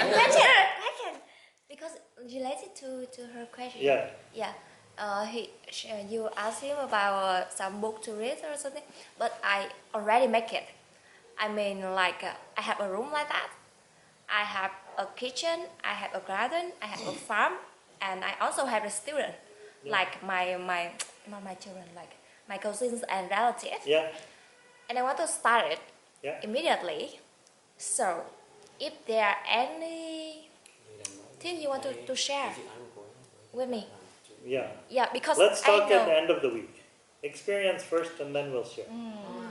Yeah, like I'd like to have the same kind of question to somebody else. Yeah, So just stay, see, observe, experience. Yeah, just experience connect, it. listen, and and see. Then we'll talk at the end. I don't want to condition your experience. Understand. Okay. Okay. burning You are asking questions, not me. Your people, tell them, oh, don't stop asking questions. No? I'm just sharing because Yeah. like we living in a different condition and different culture, so it is better to feel each other and like to find some common sense between us, but apply in our own way. Yeah, could be. Yeah. Sometimes it's also important if you really want to get that you can do. You don't need to come here then. You can be a tourist and do that. Yes. That's what all tourists do. You go. The point of coming here, why we usually have this kind of session first day, is they have to kind of shake you out of your ways of seeing and thinking about things. So then now, this whole next 4 days, you'll be seeing some through different lenses, experiencing in a different way. Yeah.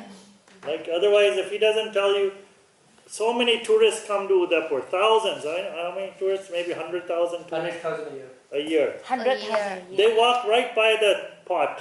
If you go and walk all over the city, you'll see clay pots. But if you're a tourist, you'll never see them. You just walk by, you don't even know. Yeah. You don't even, if you see them, you just say, oh, this is a nice, cute pot. You don't know what it's for. Now it's more work because they could use Google app. They just know where to go. They're not missing the line. Yeah. They even don't see the walls are so beautiful. Yeah. I see. So the whole point of why, you're right, and generally I agree with you, but the problem is we're conditioned as tourists. We're coming from our own, like we're all victims of modernity. We've been trained into that way of seeing the world. So this little thing, maybe it may be useful, it may not be useful, but friends have found it useful that whatever I'm sharing, whatever Vishal is sharing, it helps to open up your possibility for seeing and maybe even receiving something different. So that's why it's in a very humble way we're offering it to you. You can go and forget everything I said, it's your choice also. I have a very burning question. Damn, Like- Sorry. Because like we a lot of the conversation now is talking about the Western and also the West and the East. So it's like No, it's the industrial military modernist So frames. and also like we talk about the big organization, we talk about government, we talk about corporation, but like behind all of those organizations are people. So how do we include everybody in the new kind of like story or education? Yeah. So there's a phenomenon. So there, I mentioned to some people, there's a person there, Ivan Illich. So he wrote a book, Deschooling Society. So deschooling, there's a lot of confusion, a lot of also, people got angry when they heard it. A lot of teachers are like, what are you talking about? And actually his book is not even about schooling. He's not. People say he's saying there should be no schools. So what is he talking about? He's talking about institutionalization. Institutionalization. It means that we think that institutions, systems, institutions, standardization, these are more important than people. So if you see, the crazy thing is, there was one survey done. They asked people, do you love your job? 75% people said we hate our jobs. You ask them, do you find what you're doing is good for the world? I would say 99% of the people doing jobs and any of the say, no, we don't even think what we're doing is good for the planet. Yeah? So, and you go and you talk to more people, like we had many encounters like with people in police, army, whatever. On a very personal level, they'll say, no, we don't agree what this is going on. But I say, why are you following it? Why are you doing this? No, it's an order, we have to follow it. So something in this process, this is something that has happened in the last 300 years particularly, is this growth of the institutional center. The spiritual traditions are not in Asia, they're not religions. Right? There's a difference between a spiritual... A religion is something, again, that's centralized and imposed on people. Spiritual tradition is coming from your own quest. Right? But when a religion says, no, this is black and this is white, and you have to follow it blindly because the religion said, you become institutionalized. If the state says, you are now Vietnamese and I'm Indian, these are just labels. But why do people believe it? If you saw there's a cartoon outside, the first 5 minutes of our lives we're given labels and we don't even know what they mean, and we spend our whole life then fighting to defend those labels. Where do these labels come from? This is somebody else, this is not even some individual. These are things that are even outside of individuals or people. Because people are following, we think they're making the decisions, they're not even making those decisions. You know, like if I go and meet, it was so scary for me when I was meeting so many heads of UN or so many CEOs. Like, why don't you? They said, we don't have any power to change it. Scary, no? Yeah. Like, why don't you make your company sustainable? Don't you know what sustainability is? Don't you know the waste is destroying things? Don't you know all these chemicals are... Yeah, we know. Why aren't you doing it? We don't have any power to change it. This is systematic. You go and meet most heads of UN, most heads of the corporations, most heads of... Don't you know about climate change? Yeah, we know climate change. We know it's bad. Why aren't you changing it? No, we're doing a little bit, but we can't do much. We don't have any power. It's really scary.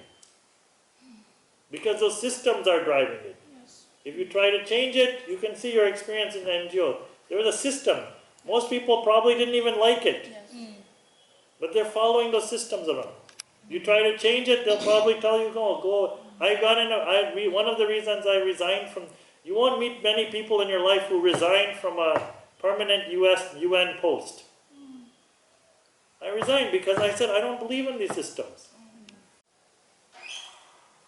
There was a huge debate. There was a huge debate I had with so many senior people. They said, you are in the UN, you have to follow whatever the member states say. Whatever the member governments say. You have to follow and execute that. You are a UN civil servant. I said, no, I'm here with my own conscience for the good of humanity. I will follow what I think is... Some government isn't... They're only going to pursue... All the time they're pursuing their own interests, their own private interests, or their own agendas. So that's the difference. That it's not just individual. This is a lie because these systems and standards have taken over that we don't even lose. We don't even understand what we're part of anymore, what we're following. And there's so many good people. There's so many good teachers. They don't even know they're part of a vicious system.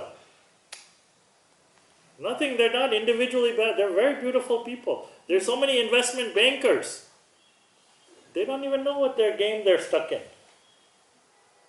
What's the damage that they're doing.